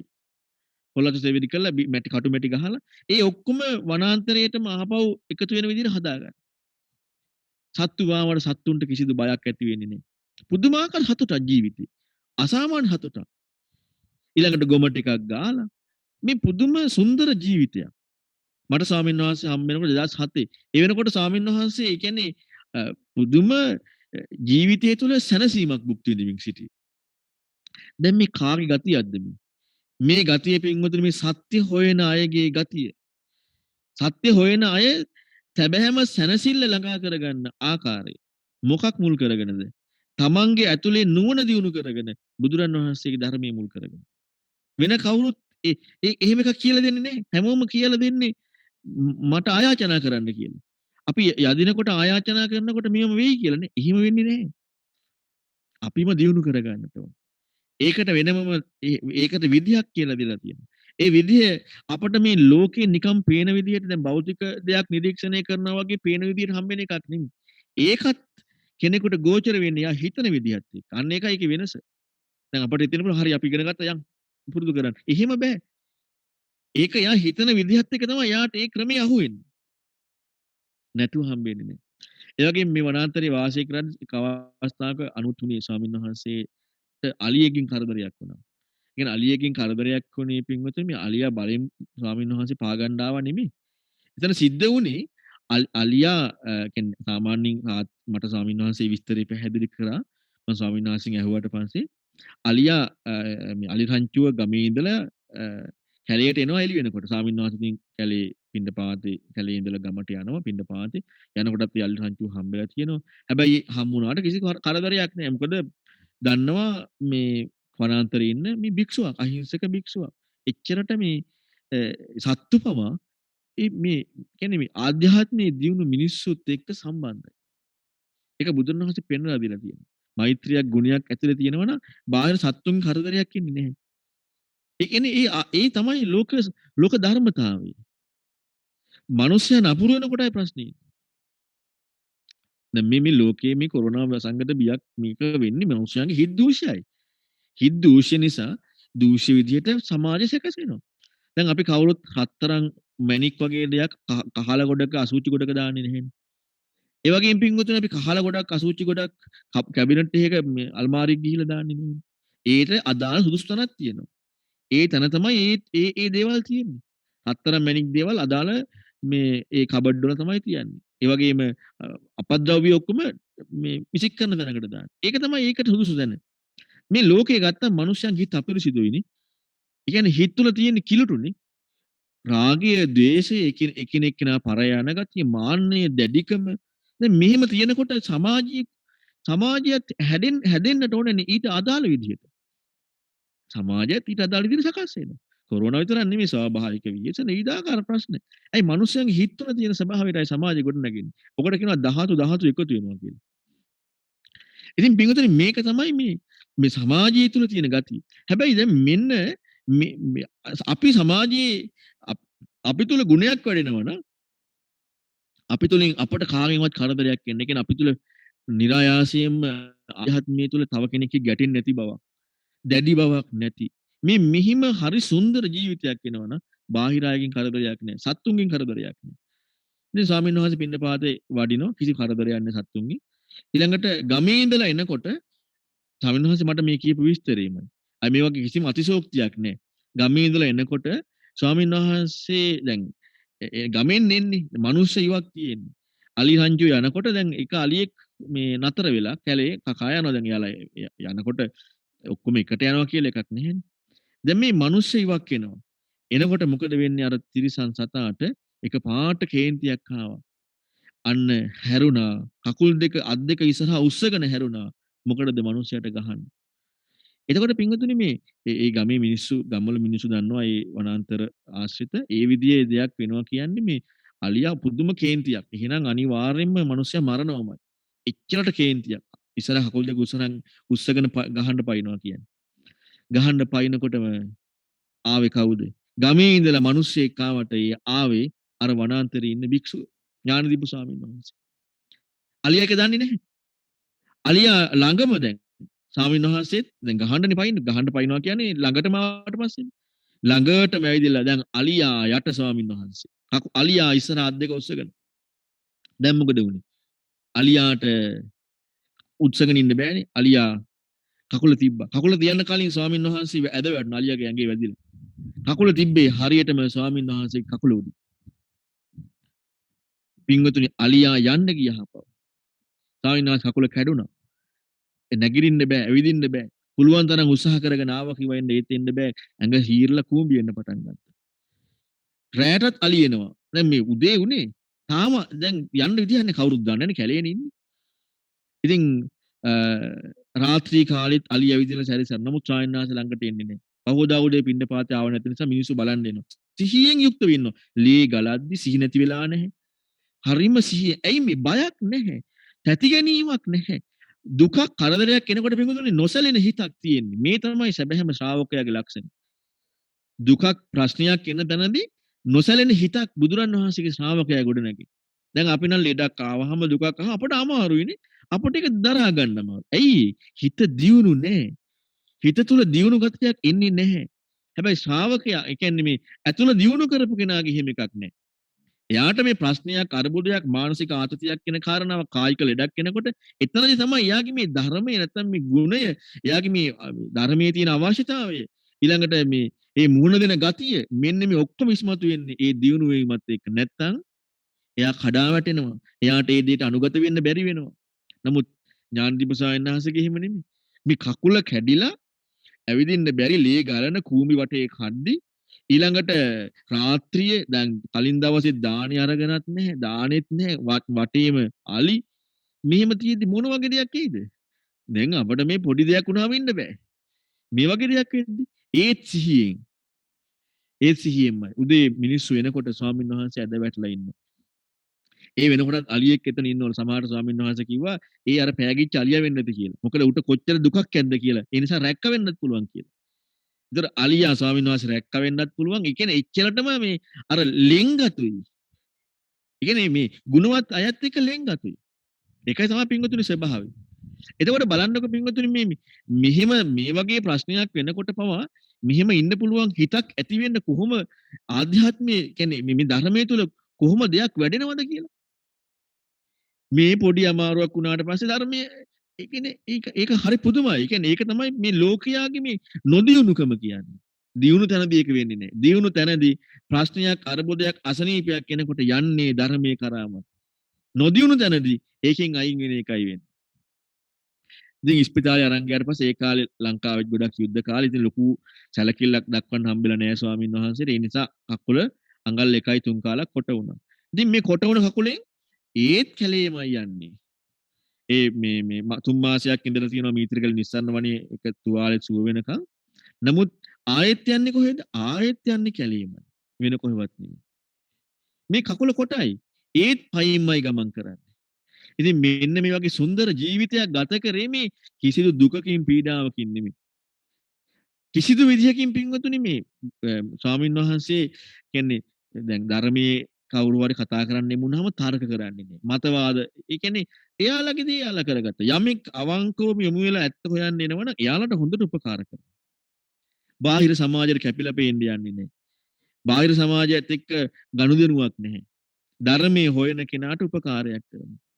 ඒ සඳහා ඒ ලග්ගල ප්‍රදේශයේ විවිධාකාර ස්වාමීන් වහන්සේ වැඩ සිටපු තැන්වල ඒ කියන්නේ තව කෙනෙක් ඒ කියන්නේ ස්වාමීන් වහන්සේ ගමේ ඉඳලා කිලෝමීටර් 2ක් 3ක් ඈතින් ඉන්නේ කැලේ ඇතුලේ. ඒ විතරක් නෙමෙයි. තව කුටියක් හදන්නේ තව කිලෝමීටර් 10ක් 15ක් ඈතින්. කවුරු හරි එනවනම්. එහෙම ආපු කට්ටියන්ට අවුරුද්දට දේවතාවක් ධර්ම සාකච්ඡා කරන රැය එළි වෙනකම්. බොහෝ වෙලාවට පාන්දර 2 3 වෙනකම් ප්‍රශ්න තියෙනවා නම් ඒත් සාකච්ඡා කරනවා. එහෙම නැත්නම් සමහර කාලවල ස්වාමීන් වහන්සේ කියලා කතා කරන්න පුළුවන්. ඒ කියන්නේ එච්චර උපකාර කරා. එච්චර සංඝයාට උපකාර කරා. හැබැයි කවුරු හරි මතවාදයක්, තර්කයක් කියන අර අවංකව ඕනකමින් යොමු වෙන්නේ නැත්නම් එයාලා එක්ක කතා කරන්නේ. ඒ වගේම තමයි පින්වතුනි මේ සමාජයේ කැපිලා පේන සමාජයේ ඉස්මතු වෙන වැඩ තියෙන්නේ. ඔන්න ඔය එකක් එක්ක යොමු වෙන්නෙත් නෑ. සමාජයේ ඉස්මතු වෙන සමාජයේ කැපිලා පේන වැඩ තියෙන්නේ. ඔන්න ඔය එකට යොමු වෙන්නෙත් නෑ. ඇයි ඒ? කියන්නේ මේ ස්වාමීන් වහන්සේ මේ ලෝකයේ එක එක දේවල් තියෙනවා. නමුත් ආධ්‍යාත්මයේ දියුණුවක් සැබෑම ධර්මයත් එක්ක දියුණුවක් මෙන්න මේකකට විතරයි උපකාරයක්. ඒ කියන්නේ එවැනි අය නැත්තේ අන්න ඒ කාරණාවට මේ උපකාර කරන්නට යුතුයි. අද ගොඩාක් අය මේ සමහරලාට හිතනවා මේ කැලේටලා ඉන්නකොට උපකාර කරන්න නැතු කාටවත් උපකාරයක්වත් වෙන්නේ නැහැ නේ කියලා. නැහැ උපකාර කළා. ගොඩාක් උපකාර කළා. සමහර නොතේරෙන ගැඹුරු දහම් කරුණු මේ මෙතෙක් කාලයක් නොවිසඳුච්ච කරුණු ගොඩාක් පාලි විසරදව අසාමාන්‍ය හැකියාවෙන් යුක්තව උපකාර කරන්නට යෙදුණා. ඒ තමයි ස්වාමීන් වහන්සේගේ තියෙන මේ අසාමාන්‍ය ගතියත් එක්ක ඒ කියන්නේ මේ සත්‍යයටමයි උපකාර කරේ වෙන්න නිකන් ඔහේ අර දැන් අපි මේ සමාජයේ දකින මේ චාරිත්‍ර වලට නෙමෙයි. ඉතින් ඒ නිසා තමයි සමාජය හිතන්නේ මේ පැත්ත කළා හිටියට පස්සේ උපකාර කරේ නැහැ කියලා. ඉතින් මෙන්න මේ විදිහ අසාමාන්‍ය විදිහේ චරිතයක් ගත කරපු ස්වාමීන් වහන්සේට මේ දැන් අලියෙකුත් පාගලා හකොලත් කොටයි. ඊළඟට ස්වාමීන් වහන්සේගේ ඇතුළෙත් ගොඩක් අසනීප හැදුනා. මොකද වනාන්තරයේ ඉන්නේ. ඊළඟට ඊටාම දුෂ්කර විදිහට ආහාර පාන හම්බ වෙන්නේ. ඉතින් සමහර ඒ කියන්නේ ස්වාමීන් වහන්සේ කැමති පළතුරු හිම මේ මිනිස්සු ගම්මු හුරු වෙලා හිටියා දෙන්න. ඒ වුණාට පින්වතුනි මේ අර මේ කය කියන්නේ දැන් අපි දන්නවනේ කයට එක එක යටි දෙන්න ඕනේ කියලා. නමුත් ඒ වගේ දේවල් ලැබුණේ නැහැනේ. ඉතින් කය ගොඩාක් දුර්වල වුණා. ස්වාමීන් වහන්සේට පිළිකාවක් හැදුනා. ඒක හොයාගත්තේ ගොඩාක් කල් ගිහිල්ලා. මේ කියන්නේ මුළු කයෙම පිළිකාව දුවලා මුළු අස්ථිවලම පිළිකාව දුවලා. අසාමාන්‍ය වේදනාවක් දැනෙන්න ඇතිනේ. නමුත් ඒත් ඉවසන් හිටියේ හැටි. තව කෙනෙක්ගේ උපකාරයක් ලැබෙන්න ඕන තැනදී තමයි ස්වාමීන් වහන්සේ මේ ආරණ්‍ය වලට වැඩි අපේ ආරණ්‍යයට වැඩිය. ඒ කියන්නේ අපේ ඒ කියන්නේ තව කෙනෙකුගේ උපකාරයක් ඕන තැනදී ප්‍රත්‍ය ආහාර විතරක්ම ලබා ගන්න ඕන තැනදී ඊළඟට වෙන කෙනෙක්ගේ උපකාරයකින් ජීවත් වෙන්න ඕන තැනදී තමයි ස්වාමීන් වහන්සේ වෙන ආරණ්‍යයක ඉඳලා ජීවත් වෙන්න ගත්තේ. ඒ ආරණ්‍යවල ඉඳි ජීවත් වෙනකොට වෙනම කුටියක් හදාගෙන තමයි ඉන්නේ. ඉතින් ඒ අවස්ථාවල ධර්ම සාකච්ඡා කරනවා, කතා කරනවා. ඒ කියන්නේ ඒ තුලින් පුදුමාකාර උපකාරයක් ඒ වැඩ සිටපු සංඝයාට ලැබෙනවා. දැන් අද ගොඩක් වෙලාවට අර ඒ උපකාර නෙමෙයිනේ ගන්න පුජ්‍යලයක් හැටියට විශේෂ කෙනෙක් කියලා අර නිකන් අර මේ සමාජේ රැල්ලක් තියෙනවනේ මේ අර අපි කොහොම හරි එකතු කරගන්න ඕන කියලා පින එකතු කරගන්න ඕන කියන රැල්ලක් විතරක් තියෙනවනේ අර මේක විතරයි ගොඩක් සමාජෙ දකින්නේ. හැබැයි මේ ධර්මයේ තුලින් යමක් හොයන්න ඕනේ. ඒ කියන්නේ මේ උපකාරය අවංකවම වැදගත් කෙනෙකුට සිදු කරමින් ඒ වගේම ඒ වැදගත් උත්මයගෙන් ගත යුතු කාරණා ගන්න ඕන කියන එක ගොඩක් අය හිතන්නේ නැහැ. ඒක තමයි අවාසනාව කියන්නේ. ඉතින් ස්වාමීන් වහන්සේ මේ අවසාන කාලේ වෙනකොට පුදුමාකාර දුකක් වින්දා. දුකක් කියන්නේ කායික දුක. නමුත් කොච්චර කායික දුකක් වින්දත් මේ ලෙඩ ඇඳේ මේ මුළු ඇඟේම පිළිකාව මෙහිම වේදනාවක් තියෙද්දි වසර දෙකක් විතර පිළිකාව තිබුණා අපවත් වෙන්න කලින්. මේ කියන්නේ ඇඟ පුරාම දුවලා මේ ධර්ම කරුණු කතා කරනකොට ඒ තරම් ප්‍රීතියක් නෑ ස්වාමීන් වහන්සේ. අපි ස්වාමීන් වහන්සේ අසනීප වෙලා ඉන්නකොට මේ ධර්මයේ කියන්නේ දැන් අද සමාජයේ නම් අසනීපයක් වෙනකොට ධර්මයේ කතා කරන්න බැරි මට්ටමක් කියන්නේ. ඒ කියන්නේ දියුණු නෑ කියන එකනේ. පටු මානසිකත්වය. සාමාන්‍යයෙන් සිදුවිය යුත්තේ ඒ කියන්නේ මනස දියුණු නම් අසනීපයක් වෙනකොට තමයි ධර්මයට යොමු වීම වැඩි වෙන්නේ. අනුගත වීම වැඩි වෙන්නේ අසනීපත් එක්ක. ඇයි?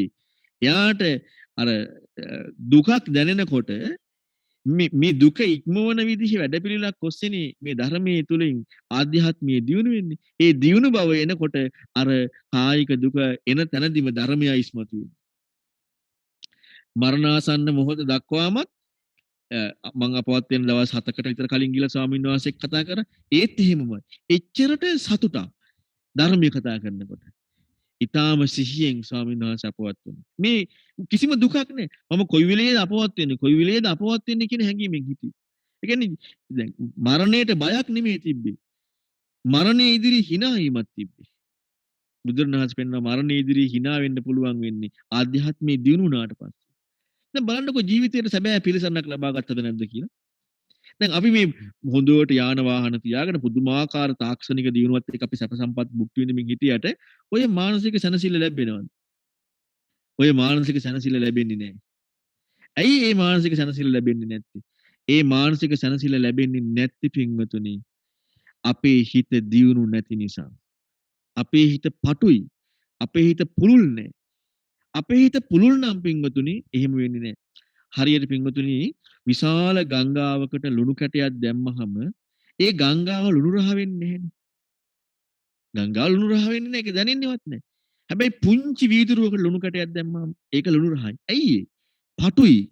අර යම්කිසි රාමුවකින් කොටු වෙලා යම්කිසි පටු බවක් එක කොටු වෙලා වීදුරුව. ඒ නිසා පුංචි ලුණු කැටයක් දැම්මත් ලුණු රහයි. ලොකු එකක් දැම්මත් ලොකු ලුණු රහ. හැබැයි පින්වතුනි ගංගාවකට දැම්ම කියලා විශාල ගංගාවකට දැම්මට ඒ ලුණු රහක් කියන එකක් එහෙම එකක් දෙන්නේ නැහැ. මෙන්න මේ වගේ තමයි පින්වතුනි ආධ්‍යාත්මයේ පටු වෙලා නැත්තම් සත්‍ය ගවේෂීව ලෝකය තුල ඇත්ත හොයමින් පළල් මානසිකත්වයක් දියුණු මානසිකත්වයක් තියෙනවා නම් හරියට ගංගාවක් වගේ. ඒ ගංගාවට ලුණු කැටයක් දානවා වගේ තමයි මේ එන ප්‍රශ්න. දුක, අසනීප, කායික දුක, මානසික දුක මේ හැම එකක්ම ගංගාවකට ලුණු කැටයක් දානවා. හැබැයි මනස පටු කෙනෙකුට නම් පටු කෙනෙකුට වින්වතුනි මේ පුංචි වීදුරුවකට අර පුංචි ලුණු කැටයක් දැම්මත් ලුණු රහයි. ලොකු ලුණු කැටයක් දැම්මම කවර කතාවද? අයි පටුයි. මෙන්න මේ වගේ තමයි අසනීපයක් හැදෙනකොට ඊළඟට මානසික දුකක් එනකොට මොනවා හරි දුක් විඳීමක් කරන මොකද වෙන්නේ? ධර්මය ඒ කියන්නේ මේකට යමු වීම නෙමෙයි අනිත් පැත්ත වෙන්නේ. ලෝකේ පැත්ත වෙන්නේ. ඇයි ඒ? මානසිකත්වයේ පටුයි. මානසිකත්වයේ පටු නිසා ප්‍රශ්නේ ඉදිරියේදී අපට ප්‍රශ්නයක් එනකොට ප්‍රශ්නයේ ඉදිරියේදී අසනීපයක් එනකොට දුකක් එනකොට ඒක ඉදිරියේදී මොකද වෙන්නේ? ඒක තුලින් අපිව වැහෙනවා. ඒකයි වෙන්නේ. හැබැයි යම් කිසි කෙනෙක් අර පළල් මානසිකත්වයක් තිබ්බනම් ඒක දැනෙන්නේවත් නැහැ. එතන ඉස්මතු වෙයි. ඇයි? හිත පළල් නිසා ඉස්මතු වෙලා වෙන්නේ එන්නේ අන්නේ කාරණාව. ඉතින් මෙන්න මේ ප්‍රායෝගිකවම බලන්න ඔබ හිතලා මේ ඥානදීප ස්වාමීන් වහන්සේ යුරෝප රටක ඉපදිලා. දැන් අපි දන්නවනේ යුරෝප රටක දැන් අද ලෝකයේ අය යුරෝපෙටම යන්න දඟලන්නේ. යුරෝප රටක තියෙන සැනසෙල්ලක් නැති බව දැනගෙන යුරෝප රටේ සැනසෙල්ල නැති බව දැනගෙන මේ ඉන්දියාවට ලංකාවට ඇවිදිලා සැබෑ සැනසෙල්ලක් හොයන ධර්මයට යමු වෙලා සත්‍ය ගවේෂීව මේ සෑම දෙයක්ම ඉක්මෙව්වා. අඩුම දුරකථන පාවිච්චි කරේ නැහැ. ඊළඟට කිසිදු දෙයක් නැහැ. ස්වාමීන් වහන්සේ තුල තිබුණ පුංචි මාලිමාවක්. ඊළඟට අර 1.50 සිටියෙම මෙන්න මේකෙන් තමයි මේ කැලේ ඇවිදින්නේ. හැම තැනම කැලේ ඇවිදිනවා. ලංකා පුරාම බොහෝ තැන්වල වාසය කරලා තියෙනවා. ඒකෝර දැන් මේ බලන්න කොච්චර සුන්දරයිද ජීවිතේ. අර වනාන්තරයේ සුන්දරත්වයේ දකිමි ජීවිතය සුන්දරත්වයේ භුක්ති විඳිමි. දැන් මේ දුකක් එන්න ඉඩක් නැහැ. ධර්මයේ සුන්දරත්වයේ භුක්ති විඳිමි. පුදුමාකාර සැනසෙල ජීවිතයක් ගත කරා. ඔන්න ඔය සැනසෙල ජීවිතයක් ගත කරන්න නම් පින්වතුනි යම් කිසි කෙනෙකුට මේ බුදුරන් වහන්සේගේ ධර්මයේ සැබෑම අර්ථය හොයන්නට යොමු වෙන්න වෙනවා. මේ ලෝකයේ මේ යන රැල්ලත් එක්ක ඒ කියන්නේ මේ ලෝකයේ කෙනෙකුට නිකන් අර අන්ධ විදිහට යමක් ලැබෙන දෙයට වෙන්නේ නැතුව ඇත්ත හොයාගෙන ගියා නම් හරි. මම ඒකට උපමාවක් කියන්නම්. ඔන්න ඉන්නවා අන්ධ පිරිසක්. අන්ධ කීප දෙනෙක් ඉන්නවා කියලා හිතන්න. ඔක්කොම අන්ධයි. ඒ අන්ධ කෙනෙකුට ගමන් කරන්න පහසු වෙන්න හැරමිටියක් කවුරු හරි දෙනවා. දැන් සාමාන්‍ය අන්ධ කෙනාට වඩා අර අන්ධ කෙනා ශ්‍රේෂ්ඨයි. මොකද හේතුව එයාට බාධාවක් නැතුව පොඩ්ඩක් ඒ කියන්නේ බාධාවල් තියෙනවා. නමුත් ගමන් කරන්න පුළුවන්. හැබැයි යම් කිසි කෙනෙක් ඉන්නවා නම් අන්ධ කෙනෙක් වෛද්‍යවරයෙක් බෙහෙත් කළ හොඳ වුණොත් ඇස් දෙක හැරමිටියක් ඕනේද? හැරමිටියක් ඕනේ. පින්වතුනි හරියට මේ ලෝකයේ ඔක්කොම අන්ධයි. අන්ධකම තමයි අපේ ඇතුළ අපි හොයන්නේ නේ. අපේ හිත ගැන හොයන වැඩපිළිවෙලක් නෑ. ඔක්කොම පිට අතපත ගාන එකක් කරන්නේ. ඊළඟට අර අන්ධ කෙනාට හැරමිටක් දුන්නා වගේ තමයි මේ බුදුරජාණන් වහන්සේගේ දහම කියලා අද සමාජයේ තුල විවිධාකාර විදිහට අර තියෙන වැඩපිළිවෙල. හැබැයි හොඳයි ඒවා. ඒකේ පහසුවක් තියෙනවා. ඒක කොයි වගේද? අන්ධ කෙනාට හැරමිටියක් දුන්නා වගේ. එයාට යන්න පුළුවන් පහසුයි. හැබැයි අන්ධකම දුර වෙලා නැහැ. සැබෑම බුදුරන් වහන්සේගේ ධර්මයේ මේ ජීවිතය ඇත්ත හොයන ධර්මයේ හරියට අර අන්ධකම දුර වෙනවා වගේ. අන්ධකම දුර වෙන්න බෙහෙත් දුන්නා වගේ. එහෙනම් ඒකට එයා කොහොම යොමු වීමක් වෙන්නට ඕනද? වෛද්‍යවරයෙක් ළඟට යොමු වෙලා ඒ වැඩේ කරගන්නට වෙනවනේ. මෙන්න මේ වගේ තමයි බුදුරන් වහන්සේගේ ධර්මයට යොමු වෙන්න තියෙන්නේ. ඉතින් ඒ නිසා පින්වතුනි අපි ඕනෝක කරන්න උත්සාහ කරන්නට ඕනේ. මේ බුදුරන් වහන්සේගේ ධර්මයට යොමු වෙන්න. නැත්තම් පින්වතුනි අපට මේ මිනිස්සෙක් වෙලා මේ ලබාගත් අවස්ථාව තුළ අපි සාමාන්‍ය සතෙක් විදිහටම මැරෙන්නේ. දැන් අපි මේ හැම එකක්ම කරන්න පින්වතුනි කණ්ඩ හොයන්න, අඳින්න හොයන්න, තමන්ගේ වර්ගය අබෝ කරන්න. හැම එකක්ම කරන්නේ ඕකට නෙමෙයිද? දැන් අවසානයේ මරණය ලඟ වෙනකොට හිතලා බැලුවොත් එහෙම එච්චරයි කරලා තියෙන්නේ. තිරසනා කරන්නේත් ඒකමයි. හැබැයි මේ තමන්ගේ ඇතුළ දියුණුවක් වෙන එක. ඇතුළ දියුණුවක් වෙනවා කියන්නේ භෞතික දේ පාදක කරගෙන ඒකේ නිර්වචනයක් කරගන්න එක නෙමෙයි. ඇතුළම දියුණු වෙනවා කියන්නේ. මේ ඇතුළ දියුණු වෙන්නට නම් පින්වතුනි මේ ලෝකේ කාගේවත් දහමක් නැහැ. ඒකට තියෙන්නේ බුදුරන් වහන්සේගේ ධර්මයේ විතරයි. ඒ බුදුරන් වහන්සේගේ ධර්මයේ තුලින් සැබෑවටම මේ ඇතුළ දියුණු කරගන්න පුළුවන්කමක් ලැබෙනවා. ඒ නිසා ඔබ තරුණ පිරිසක්. ඒ කියන්නේ මේ තරුණ අයට හිතීමේ හැකියාව වැඩි. හැබැයි මේ අන්ධ විදිහට මේ බුදුදහමට යොමු වෙන බුදුරන් වහන්සේගේ ධර්මයේ කියන කාරණාවේ අන්ධ විදිහකට යොමු වෙන්නේ නැතුව විමර්ශනශීලීව මේ ධර්මයේ තුල මොකක්ද කියලා තියෙන්නේ. මෙන්න මේක හොයන්න යමු වෙන්න. ඒක හොයනකොට මේ ජීවිතේ ඇත්ත තේරුම් ගන්න පුළුවන්. ජීවිතේ සත්‍ය තේරුම් ගන්න පුළුවන්. අපි කරන මේ යමක් සැනසෙල්ලක් ලබන්න කියලා මේ කරන කාරණා තුළ ලැබෙන తాවකාලික සැනසෙල්ල විතරක් අපට තේරුම් ගන්න පුළුවන්. සැබෑ සැනසෙල්ලක් නැහැ කියන එක තේරුම් ගන්න පුළුවන්. හැබැයි පින්වතුනි අන්ධකමින් හැරමිට්ටකින් විතරක් සතුටු වෙන්න එපා. හැරමිට්ටකින් විතරක් සතුටු වෙලා අපට අන්ධකම දුරු නොවි ලබන සැනසෙල්ල මොකද්ද? ඇයි S2 පාද ගන්න උත්සාහ කරන්නේ නැත්තේ? S2 පාද ගන්න උත්සාහ කරන්නේ. මේ සමාජයේ තියෙන මේ අපි මේ පිටට පේන දෙයකින් විතරක් බුදුරණවහන්සේගේ ධර්මයේ මනින්න එපා. බුදුරණවහන්සේගේ ධර්මයේ තුල තියෙනවා මේ ලෝකේ අන්‍ය වූ නැත්නම් අපි හිතමු මේ භෞතික විදිහට හිතන ඒ වැඩපිළිවෙලට එහා ගියපු අසාමාන්‍ය හිතන්න ඕන විදිහ. අසාමාන්‍ය කල්පනා කරන්න ඕන විදිහ. ඒ අසාමාන්‍ය හිතන්න ඕන විදිහ කල්පනා කරන්න ඕන විදිහ කෙනෙක් සත්‍ය හොයන කෙනෙක් නම් යොමු වෙනවා. නැත්තම් කරන්නේ අර මේ ලෝකේ හැම වෙලෙම හොයන්නේ මොකක් හරි ලබලා පහසුවක් සලස ගන්නනේ. läගගෙන ඉන්නනේ, රිංගගෙන ඉන්නනේ. ඒක කරන්නේ නැත්තම්. කොහෙන් ගියත් ඒක කරන්නේ. läගගෙන රිංගගෙන ඉන්න. තමන් හිතන පහසුවක් ලැබෙනවා කියලා හිතන දේ තුළ läගගෙන රිංගගෙන ඉන්නවා. සැබෑ සත්‍ය හොයන්නේ නැහැ. සැබෑ සත්‍ය හොයනවා නම් එයා මූල ධර්මයටම. ඒ කියන්නේ මූල ධර්මය කියන්නේ මූලිකම ප්‍රාථමිකම නැත්නම් මුල්ම කාරණාවට ගිහිල්ලා යමු වෙලා බලනවා. බුදුරණවහන්සේගේ මූලික බුදු වදනට යමු වෙලා ගිහිල්ලා බලනවා. බුදුරණවහන්සේගේ මූලික බුදු වදන පින්වතුනි ආනන්ද මහරහතන් වහන්සේ දරාගත්තා. සියලු බුදු වදන දරාගත්තා. බුදුරණවහන්සේ නැතිතන දේශනා කරපු ඒවත් නැවත බුදුරණවහන්සේ ආනන්ද ස්වාමීන් වහන්සේට දේශනා කළා. එතකොට මේ ඒ සියලු බුදු වදන් දරාගත්ත මොකද ඊටාම මතක ශක්තිය අග්‍රයි. අද මේ මතක ශක්තිය හීන වුණාට ඒ කාලේ දැන් ඒ කාලෙත් මතක ශක්තිය අතරින් අග්‍රම කෙනා තමයි ආනන්ද ස්වාමීන් වහන්සේ. එතකොට ඒ මතක ශක්තියත් එක්ක ඒ සියල්ලම දරාගෙන පොඩ්ඩක්වත් අඩු වැඩි නොකර දරාගෙන මේක මේ වර්තමානයේට අරගෙන ඒම සඳහා බුදුරණවහන්සේ පිරිනොම් පාලා 3 මාසයකින් මේවා වෙන්වෙන් වශයෙන් ගොනු කරා මතක තියාගන්න පහසු වෙන්නේ. බුදුරණවහන්සේ කරුණු 1 බැගින් 2 බැගින් 3 බැගින් 4 බැගින් මෙන්න මේ විදිහට කියපු දේශනා අංක ක්‍රමානුකූලව පිළිවෙලට කරුණු 11 බැගින් දක්වා කියපු කාරණා අංගුත්තර නිකාය කියලා මේ සකස් කරා. පළවෙනි ධර්ම සංගායනාවේ. එක වගේ කරුණු එකතු කරපු දේශනා එකට කැටි කළා සංයුක්ත කරලා සංයුත්ත නිකාය කියලා සකස් කරා. මධ්‍යම ප්‍රමාණයේ දේශනා මජ්ක්‍ධිම නිකාය කියලා සකස් කරා. දීර්ඝ දේශනා දීඝ නිකාය කියලා සකස් කරා. මේ සියලු බුද්ධ වචනයන් ආනන්ද ස්වාමීන් වහන්සේ ඒවම් මේසුතම් මම මෙහෙමයි ඇහුවේ කියලා අහපු දෙයක්කට ඉදිරිපත් කරා. මොකද පින්වතුනි මේ එක කාරණාවක හරි එක දෙයක් වැරදුනොත් එහෙම ඒකේ අර්ථය ගන්න බැරි වෙනවා. මම ඔබට උපමාවක් කියන්නම්. අපි හිතලා බලන්න මේ ඔන්න හිතන්න නඩුකාරයේ තීන්දුවක් දෙනවා කවුරු හරි සමන් කියලා කෙනෙක් ඔන්න නඩුවක් එයා දැන් විත්තිකාරයෙක්. දැන් එයා වැරදිකාරයෙක් කියලා ඔප්පු කරන්න හදනවා. නමුත් කොහොම හරි අවසානයේදී තීන්දුව දෙනවා මෙයා වැරදිකාරයෙක් නෑ නිවැරදිකාරයෙක්. දැන් ඔන්න නඩුකාරයා දැන් අපිට අතීතේ හරි ඒ කාරණා තාක්ෂණයක් නැහැ කියලා ලියලා යවනවා මේ සමන් කියන එක්කෙනා මේ සමන් කියන එක නිවැරදිනේ. ඉතින් ඒ නිසා අර ඒ දඬුවම් දෙන කෙනාට හරි එතන වෙන කෙනෙකුට ලියලා යවනවා සමන් මරන්න එපා නිදහස් කරන්න කියලා. කොලේක ලියලා යවනවා.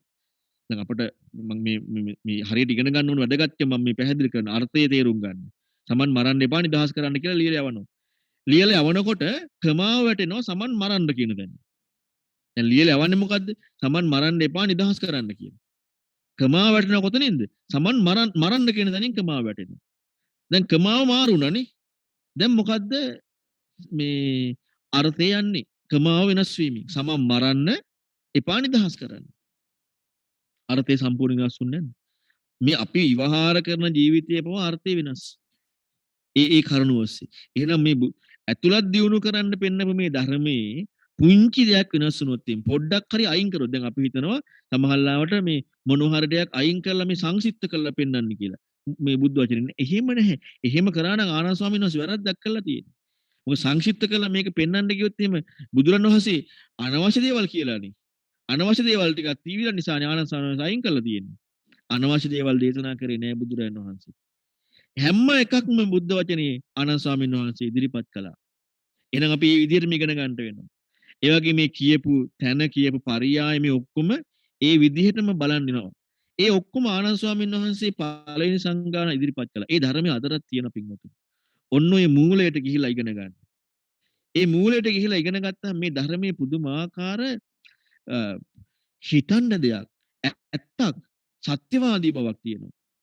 එතකොට යාට පුළුවන්කම ලැබෙනවා මෙන්න මේ ධර්මය තුලින් සැබෑම සැනසෙල්ලක් ඇති කරගන්න. මරණ ඉදිරියේ නොමැරී සිටින්න. ඒ කියන්නේ දුකක් නොලබන්න කියන එක නොමැරී සිටින්න කියලා කියන්නේ. ඇතුලෙන් කාරණා වෙන්නේ නැහැ කියන එක. ලෝකයක් කඩන්දි හඬන්න නැතුව ඉන්න. ලෝකයක් ලෙඩක් දුකක් එනකොට පීඩාවටපත් වෙද්දි පීඩාවට නොවි ඉන්න.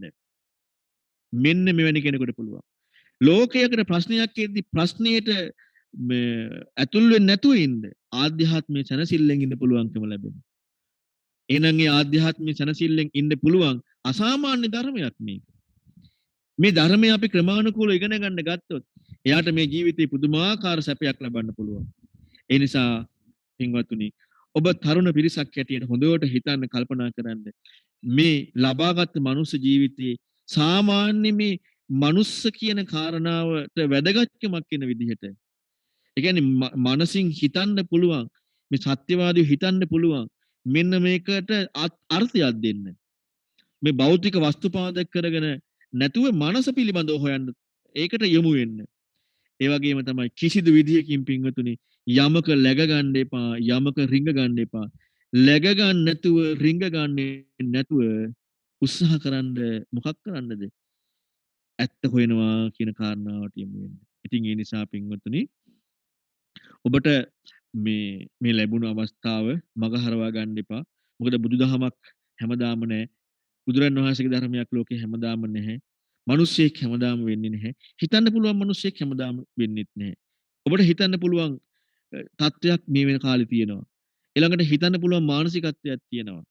මේ හැම දෙයක්ම තියෙද්දි මේ හිතන්න උපරිම දේ තියෙන මේ ධර්මයට යොමු වෙන්න. ජීවිතේ පුදුම සතුටක් ලබන්න පුළුවන්. ජීවිතේ පුදුම සැනසෙල්ලක් ලබන්න පුළුවන්. ජීවිතේ පුදුම පිළිසරණක් ලබන්න පුළුවන්. ඉතින් ඒ නිසා මම ඔබට මේ පුරා හෝරාවකට අධික කාලයක් මුළුල්ලේ ඔබට මම මේ පැහැදිලි කරන්නට යෙදුනේ මේ වැදගත්කම. ධර්ම කරුණ නෙමෙයි මම පැහැදිලි කරේ. ඒ බුදුරන් වහන්සේගේ ධර්මයට යොමු වීමේ වැදගත්කම. ඒ සත්‍යවාදී භවයේ තියෙන වැදගත්කම. ඒ වටිනාකම. මේ වැදගත්කම මේ වටිනාකම හරියට දැනගත්තොත් ඒ කෙනා පින්වතුනි අනිවාර්යෙන්ම ඒ ධර්මයේ ඒ විදිහටම යොමු වෙනවා. ඉතින් ඒ සඳහා ඔබ සියලු දෙනාම අදිෂ්ඨානයක් ඇති කරගන්න මේ ලැබුණු අවස්ථාව තුළ මේ සත්‍යවාදී උතුම් දහම මග නොහැර අපි මේ සඳහා අනුගත වෙලා මේ කියන්නේ කුමක්ද කියලා හොයනවා කියන අදිෂ්ඨානයක් ඇති කරගන්න. එහෙම වුණොත් ඕනෑම විදිහකට ඔබේ ජීවිතේ සැනසෙල්ලක් ලැබෙනවා මොනම ආකාරයෙන් වුණත්. කිසිදු විදිහකින් තමන්ගේ ජීවිතේට දුකක් එන්නේ නැහැ. කිසිදු ආකාරයෙන් දුකක් එන්නේ නැහැ. සම්පූර්ණ සැනසෙල්ලක් එන්නේ.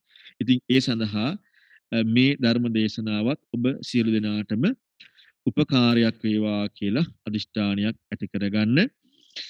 පින්වතුනි අද දවසේදී මේ ආකාරයට මේ පෙරාදෙණිය විශ්වවිද්‍යාලයේ විද්‍යාපීඨ බෞද්ධ සහෝදර සංගමය විසින් මේ ධර්ම දේශනාවක් සිද්ධ කරන්නට යෙදෙන්නේ වර්තමානයේ පැන නැගී ඇති නව COVID-19 වෛරසය හේතුවෙන් පීඩාවට පත්ව සිටින සියලුම දෙනාට සෙත්පත ආශිර්වාද කිරීම එවැගේම අභාවප්‍රාප්ත සංගමීය ආරම්භක ජ්‍යෙෂ්ඨ මහාචාර්ය ඩී.ටී.බී. තෙන්නකෝන් මහතා ඇතුළු පීඨයේ සියලුම ආදී කර්තෘන් හට පුණ්‍යානුමෝදනා කිරීම. එවැගේම මීට වසර 2කට පෙර අකාලේ අපාතරින් වෙන් වූ විද්‍යාපීඨයේ 2015 වසරේ කණ්ඩායමේ දීඝායු බණ්ඩාර සහ මීට මාස 5කට පෙර අපාතරින් වෙන් වූ 2018 වසර කණ්ඩායමේ මේඝ මනුජය සොයිරන් හට පුණ්‍යානුමෝදනා කිරීම.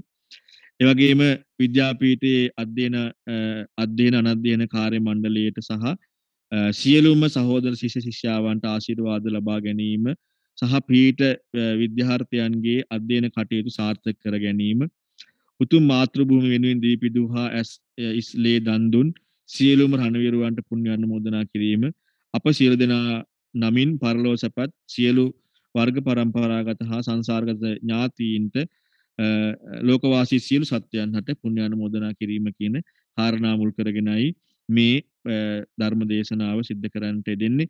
ඉතින් මේ ධර්ම දේශනාව තුළින් රැස් කර ගන්නට යෙදුනා වූ සියලු පුණ්‍ය ධර්මයන් පළමුවෙන් අපි පින් කැමැති දෙවියන්ට අනුමෝදන් කරමු. අනුමෝදන් වෙත්වා සියලු දෙවියෝ උතුම් නිවනින් සැනසෙත්වා. ඒ වගේම තමයි මේ මෑතයුගේ පහළ වුණ මහා යතිවරයන් වහන්සේ නමක් වන ඒ අපවත් උදාල අතිපූජ්‍ය ඩෙන්මාර්ක් ඥානදීප මහා යතිවරයන් වහන්සේටත් උතුම් නිවනින් සැනසෙන්න මේ සියලු පින් හේතු වාසනා වේවා. ඒ වගේම කටුකුරුන්දේ ඥානানন্দ මහා යතිවරයන් වහන්සේටත් උතුම් නිවනින් සැනසෙන්න මේ සියලු පුණ්‍ය ධර්මයන් හේතු වාසනා වේවා. ඒ වගේම මේ නම් සඳහන් කරන්නට යෙදුන ඒ ඩී.ටී.බී. තෙන්නකෝන් ජ්‍යෙෂ්ඨ මහාචාර්යතුමා ඒ වගේම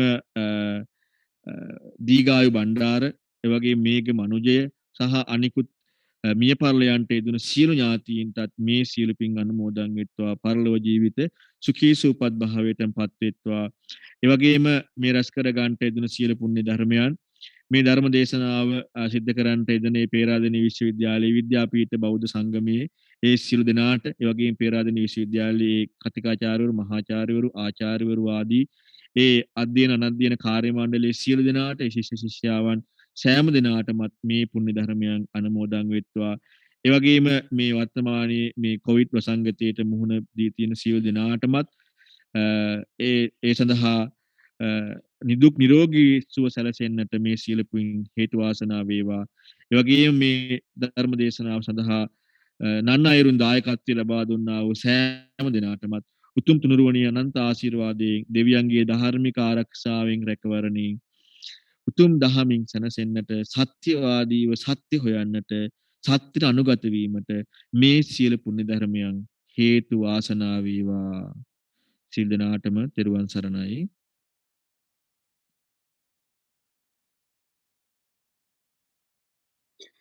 හොඳයි. මාගේ මේ පාද නමස්කාර පූර්වක ස්තුති ප්‍රණාමය අද දින සද්ධර්ම දේශනාව සඳහා වැඩම කරවදාළ මාතලේ ඕවිලිකන්ද රෑන කෙටුවගල ආරණ්‍ය සේනාසනය සහ අනුරාධපුර කැලියාව ධර්මපාරමී ආරණ්‍ය සේනාසනය යන උභය සේනාසනයන්හි සේනාධිපති අතිපූජ්‍ය අලව්වේ අනුමදස්සී ගෞරවනීය ස්වාමීන් වහන්සේට ඉතින් උන්වහන්සේට පාද නමස්කාර පූර්වක ප්‍රණාමය පිරිනමන ගමන්ම ආරාධනා කර සිටිනවා විද්‍යාපීඨ බෞද්ධ සහෝදරත්වයේ අපේ අනුශාසක මණ්ඩලය වෙනුවෙන් ඉදිරි වැඩසටහන් පිළිබඳ අපේ සම්බන්ධ වුණු සියලු දෙනාට විශේෂයෙන් පිට පාර්ශව වලින් පිට රට වලින් පවාද අපිත් එක්ක කිසි සම්බන්ධ වෙලා ඉන්නවා සියලු දෙනාම දැනුවත් කරමින් පොඩි අදහසක් දැක්වීමට ජේෂ්ඨ මහාචාර්ය මානව දේවී ගණේහිණගේ මහත්මියට ආරාධනා කර සිටිනවා ඉදිරි වැඩසටහන් ගැන පොඩි අදහසක් දක්වන හැටියට. ප්‍රථමයෙන්ම තෙරුවන් සරණයි සියලු දෙනාටම අපේ අතිපූජ්‍ය අනුමදස්සී ස්වාමින් වහන්සේ විසින් දේශනා කරනු ලැබූ ඉතාමත්ම වටිනා ධර්මදේශනය වෙනුවෙන් උන්වහන්සේට මම මේ අවස්ථාවේදී පුණ්‍යානුමෝදනය කරනවා. ඒක ඇත්තටම මේ ධර්මදේශනය ගැන මට හරිම අමාරුයි මේ වචන විස්තර කරන්න. ඉතාමත්ම වැදගත් කරුණු රාශියක් උන්වහන්සේ විසින් දේශනා කළා. අපි මේ බොහොම තරගකාරී විදිහට භෞතික සම්පත් හොයාගෙන භෞතික දියුණුවක් කරා මේ ළඟා වෙන මොහොතක උන්වහන්සේ අපිට මේ පෙන්වලා දුන්නා මේ ආධ්‍යාත්මික දියුණුවේ තියෙන වැදගත්කම. ඒක ඉතින් මම හිතනවා අපේ ශිෂ්‍ය ශිෂ්‍යාවන්ට වගේම මේ වැඩසටහනට සහභාගී වුණු සියලුම දෙනාට ඉතාමත්ම වැදගත් පණිවිඩයක් උන්වහන්සේ විසින් ප්‍රකාශ කරේ අපි බුදුදහමට අනුකූලව ජීවිතය සකසා ගත්තොත් ආධ්‍යාත්මික වර්ධනය ඇති කරගත්තොත් අපි මේ භෞතික දියුණුවක් මගින් අපි බලාපොරොත්තු වෙන දෙයට වඩා අපිට ජීවිතයේ නියම යථාර්ථය අවබෝධ කරගන්න පහසු වෙන ආකාරයක් ගැන ඒක තමයි අත්‍තරම අපි විසින් කරන්න ඕනේ. නමුත් අද අවාසනාවකට අපි බහුතරයක් අපි පවා අපි සියලුම දෙනා යන්නේ පුදුමාන්තර තරඟකාරී ලෝකයේ භෞතික සම්පත් අපි යන්නේ යන්න උතනින් කැපෙනවාද කියලා අතරම මට බෑ. මේ වගේ වෙලාවක අපි බෞද්ධ සංගමේ ශිෂ්‍ය ශිෂ්‍යාවන් විශේෂයෙන්ම විද්‍යාපීඨ බෞද්ධ සංගමේ ශිෂ්‍ය ශිෂ්‍යාවන් ඔවුන්ම මේ උන්වහන්සේ වගේ ඊටමත් වටිනා ධර්ම දේශකයන් වහන්සේලා හොයාගෙන අපේ මේ ඉන්න තරුණ පරපුරට සහභාගීත්වය අතින් ගත්තොතින් අපේ විශ්වවිද්‍යාලයේ ඉන්න ප්‍රමාණයත් එක්ක ගන්නකොට ඊටාත්ම සුළු පිරිසක් තමයි මේ වගේ වැඩසටහන් වලට සහභාගී වෙන්නේ. ඒ වුණත් දැන් මේ ඇත්තටම අවශ්‍යතාවය තියෙන අය මේවට සහභාගී වෙනවා. ඒ පිරිසට හෝ මේ වගේ වටිනා අදහස් මේ අහන්න සැලැස්වීමෙන් අපේ මේ දූ දරුවෝ ඇත්තටම විශාල පිනක් රැස් කර ගන්නවා කියලා මම මේ වෙලාවේ කියන්න කැමතියි. ඉතින් අපි දැන් මේ විද්‍යාපීඨයේ බෞද්ධ සංගමය වෙසක් මාසයේ ඉඳන් ඇත්තටම දැන් වැඩසටහන් ගණනාවක් කරගෙන ගියා. මේ වෙසක් මාසෙත් අපි තවත් ස්වාමීන් වහන්සේ කෙනෙක් වැඩමවලා ඒ වෙසක් සතියට අනුගාමීව ධර්ම දේශනාවක් කරා. ඊට පස්සේ පොසොන් එකට බැතිගී සහ ළමයිගේ කලා කුසලතා සම්බන්ධ වැඩසටහනක් කරා.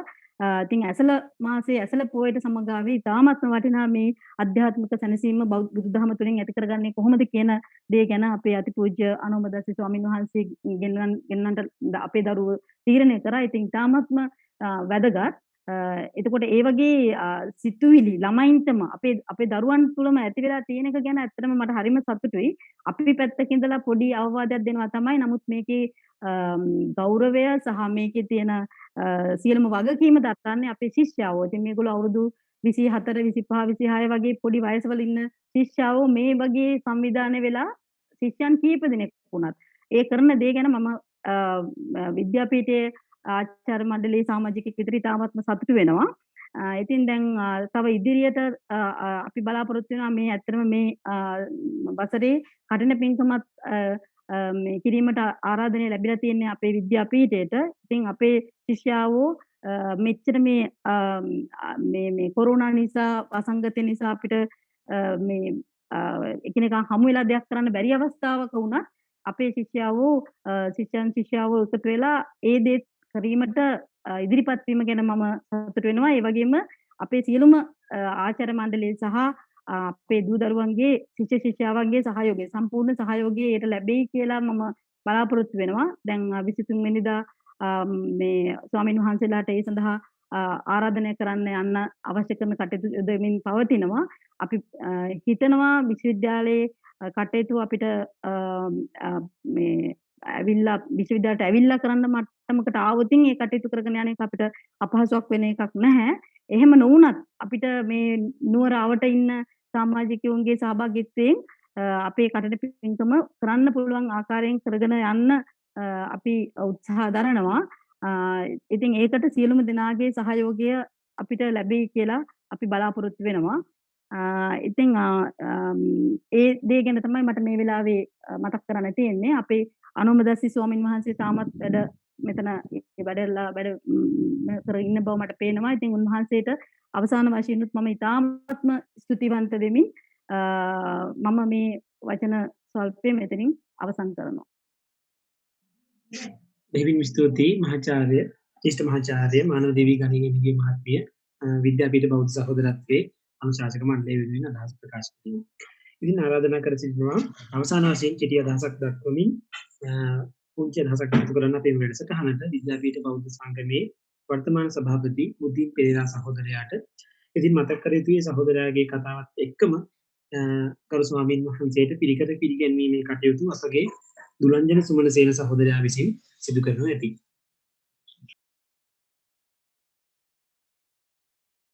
තෙරුවන් සරණයි සියලු දෙනාටම සුබ සන්ධ්‍යා ප්‍රාර්ථනා කරන සිටිනවා.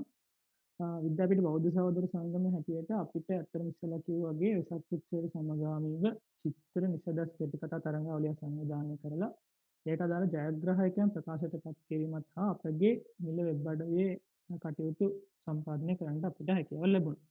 ඒ වගේම පොසොන් උත්සවයට සමගාමීව අපි ඊට සමගාමීව තවත් වැඩසටහනක් සම්පාදනය කරා. අපගේම සහෝදර සහෝදරයන්ගේ එකතුවෙන් ගීතයක් පිළිදැක්වීමක් සිදු කරා බුදු සරණින් ලෝ යන ගීතය. ඊට අමතරව අපේ සහෝදර සහෝදරියන් ගායනා කරන ගීතවලට හරවත් රසවත් විවරණ වැඩසටහනක් අපිට සංවිධානය කරන්න ලැබුණා. ඒ වගේම අපගේ ජනක සහෝදරයා මෙන්ම අපගේ ආචාර්ය මණ්ඩලයේ ප්‍රකාශ කළ ආකාරයට මේ මාස ඇසළ පොය නිමිත්තෙන් අද දින අපට සද්ධාම් සිසිලස ධර්ම දානමය පින්කම යටතේ ලෝක සත්‍ය ගවේෂණය හා අතික්‍රමණය අපවත් අදාළ දෙන්මාර්ග ජාතික ඥානදීප ස්වාමීන් වහන්සේගේ දිවි මඟ තේමා කොටගෙන හරවත් දේශනාවක් කටයුතු කරගෙන යාමට අද දවසේ අපිට වැඩ වදාළ මාතලේ ඕලිකන්ද රැයින කටුවගල ආරණ්‍ය සේනාසනය හා අනුරාධපුර කටුකැලියාව ධර්ම පාරමී ආරණ්‍ය සේනාසන උභය සේනාසනයන්හි සේනාධිපති අතිපූජ්‍ය අලව්ව අනුමෝදස්සී ස්වාමීන් වහන්සේට සහ අද වැඩවදාළ සිටි සියලුම ගෞරවනීය සංඝරත්නයට මාගේ নমස්කාර පූර ස්තුති බුදු කර සිටිනවා. ඒ වගේම අද දවසේ අපිට සහසම්බන්ධ වෙන්නට බැරි වුණා අපගේ සංගමයට දැඩිසේ අපේ කටයුතු වලට උපකාර කරන අපගේ ගරු පීඨාධිපතිතුමා වන මහාචේෂ්ඨ මහාචාර්ය සාලුක් කොටුවක්ක මහතාද අප සංගමේ වැඩ කටයුතු සියල්ලක්ම පහේ මුල් වී කටයුතු කරන සංගමේ ජ්‍යෙෂ්ඨ භාණ්ඩාගාරික මහාචාර්ය නන්දේපුල බාලසූරිය මහතාද අනුශාසන මණ්ඩල කටයුතු කරන ජ්‍යෙෂ්ඨ මහාචාර්ය මානදේව ගණේනගේ මැතිණිය ඇතුළු අද දවසේ රැස් සිටි ආචාර්ය මණ්ඩලයේ සියලුම දෙනාට මාගේ ස්තුතිය පුද කර සිටිනවා. ඒ වගේම අද දවසේ අපගේ පීඨය මෙන්ම අනිකුත් පීඨවල අධ්‍යයන අනධ්‍ය කාර්ය මණ්ඩලය මෙන්ම සහෝදර ශිෂ්‍ය ශිෂ්‍යාවන්ටද මාගේ ස්තුතිය පුද කර සිටිනවා. මේ සියලු දෙනාට අමතරව අද දවසේ රැස් සිටි ඔබ සියලු දෙනාටත් මාගේ ස්තුතිය පුද කර සිටිනවා. මම කෙටි වෙලාවක් ගන්න අපි ඉදිරියේදී කරන්නට යෙදෙන කටයුතු ගැන පොඩි අදහසක් දක්වන්නට. ඇත්තටම කිව්වොත් කියන්න සතුටුයි අපගේ ජ්‍යෙෂ්ඨ මහාචාර්යවරු වන මානදේව ගණහිමිගේ මැතිණිය පැවැත්වූ ආකාරයට අපට හැකියාව ලැබුණා මේ මාස කියන්නේ එළඹෙන කටින මහා පින්කම සරසා විහාරයේ කට්ට මහා පින්කමට අදාළ කටයුතු සංවිධානය කරන්නට. ඒ කටයුතු සම්බන්ධයෙන් අපි ඉදිරියේදී දැනුම් දෙන්න අපි කරන්න යෙදෙන්නේ කිසිමක්ද කියලා 23 වෙනිදා අපගේ ආරාධනා කටයුතු සිදු කරනවා රත්න මහා පින්කමට අදාළව. ඊට අමතරව ඉදිරි වැඩසටහන් ගැන අපි ඉදිරියේදී දැනුම් දෙන්නම්. ඒ වගේම මේ මාස 25 වෙනිදා නම් මේ මාස ඉරුදින කැලුම් සෞම්‍යසිරි මහතාගේ දේශනයක් පවත්වනවා නිශ්චල චිත්ත වැඩසටහන යටතේ නොසැලෙන සැනසීමට බෞද්ධ ශිකිත්සාව. අන්න මේ මාතෘකාව යටතේ වැඩසටහනක් පවත්වනවා. ඒට අදාළ සියලුම තොරතුරු අපි ඉදිරියේදී ඔබට හෙට දවස් ඇතුළත දැනුම් දෙන්නට අපිට හැකියාව ලැබෙනවා. ඒ වගේම විශේෂ වැඩසටහන් කිහිපයක්ම යෙදෙනවා ඊට පසු මාසයේ නම් සෙන්ගඩගලපුර ශ්‍රී දළදා පෙරහැර මංගල්‍යයට අදාළව ඒට අදාළ දළදා නැනමින යන මාතෘකාව යටතේ ප්‍රශ්න විචාරාත්මක වැඩසටහනක් සහ ඒ වගේම තඹරිල්ල ඊ සංග්‍රහයේ අනුකොටසක් ලෙස සෙන්කඩගල ශ්‍රී බල්ගාව පෙරහැරට අදාළ සංග්‍රහයක් දක්වලා කරන්න සිටිනවා. ඒකට අදාළ අපගේම සහෝදර සහෝදරයන් විසින් නිර්මාණය කරන ලද ලිපි නිසදස් සහ චිත්‍ර සහ ඡායාරූප ආදී සියල්ලක්ම එකතු කරගෙන ඊ සංග්‍රහවක්ද පළ කරන්න සිටිනවා. ඒ වගේම තවත් වැඩසටහන් කිහිපයක් මම මාසයේම ඉදිරියට කටයුතු කරන සංවිධානය කරන සිටිනවා. ඒ සියලුම වැඩසටහන් පිළිබඳව අවබෝධයක් සහ අදහසක් දක්වා ගන්න අපගේ නිල වෙබ් අඩවිය සහ Facebook මාධ්‍ය සහ සියලුම සමාජ මාධ්‍ය ඔස්සේ ඔබට ඉදිරියේදී දැනගන්නට පුළුවන්. මම නැවත වරක් নমස්කාර පූර්වක ස්තුතිය පුද කර සිටිනවා. අද දවසේ අපට මේ දේශනාව සඳහා වැඩවදාළ අතිපූජ්‍ය අලව්වේ අනුමතස්සී ස්වාමීන් වහන්සේට සංගම වෙනුවෙන් සහ පීඨය වෙනුවෙන් මගේ নমස්කාර පූර්ව ස්තුතිය පුද කර සිටිනවා. ඒ වගේම අද දවසේ ඇත්තටම කිව්වොත් අපට මේ කටයුතු සංවිධානය කරන්නට කටයුතු කරන්න යෙදුනේ අපගේ දුලංජන් සුමනසේන සහෝදරයා. ඔහු තමයි අපගේ හාමුදුරන් සමග කටයුතු සංවිධානය කරන්න ලැබුණේ. ඔහුටත් විශේෂයෙන්ම ස්තුතිවන්ත වෙනවා. හොඳයි, මම ආරම්භ කර සිටින ඔබ සියලු දෙනාට ඉදිරියේදී වැඩ කටයුතු සියල්ලටම පාහේ සහ සම්බන්ධ වෙන නිසා එනම් සියලු දෙනාටම තෙරුවන් සරණයි.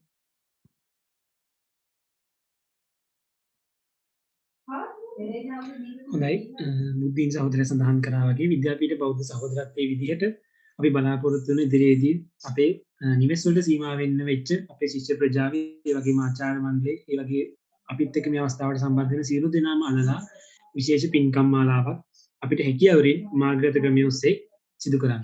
ඉතින් ආරාධනා කරන සිටිනවා හැමෝටම ඉදිරියේදීත් අපේ මේ වැඩසටහන එක්ක සම්බන්ධ වෙන්න සහ ධර්ම දානමය පුණ්‍ය කටයුතු වලට අපිත් එක්ක අත්වල බඳ ගන්න හැටියට. තෙරුවන් සරණයි සියලු දෙනාටම.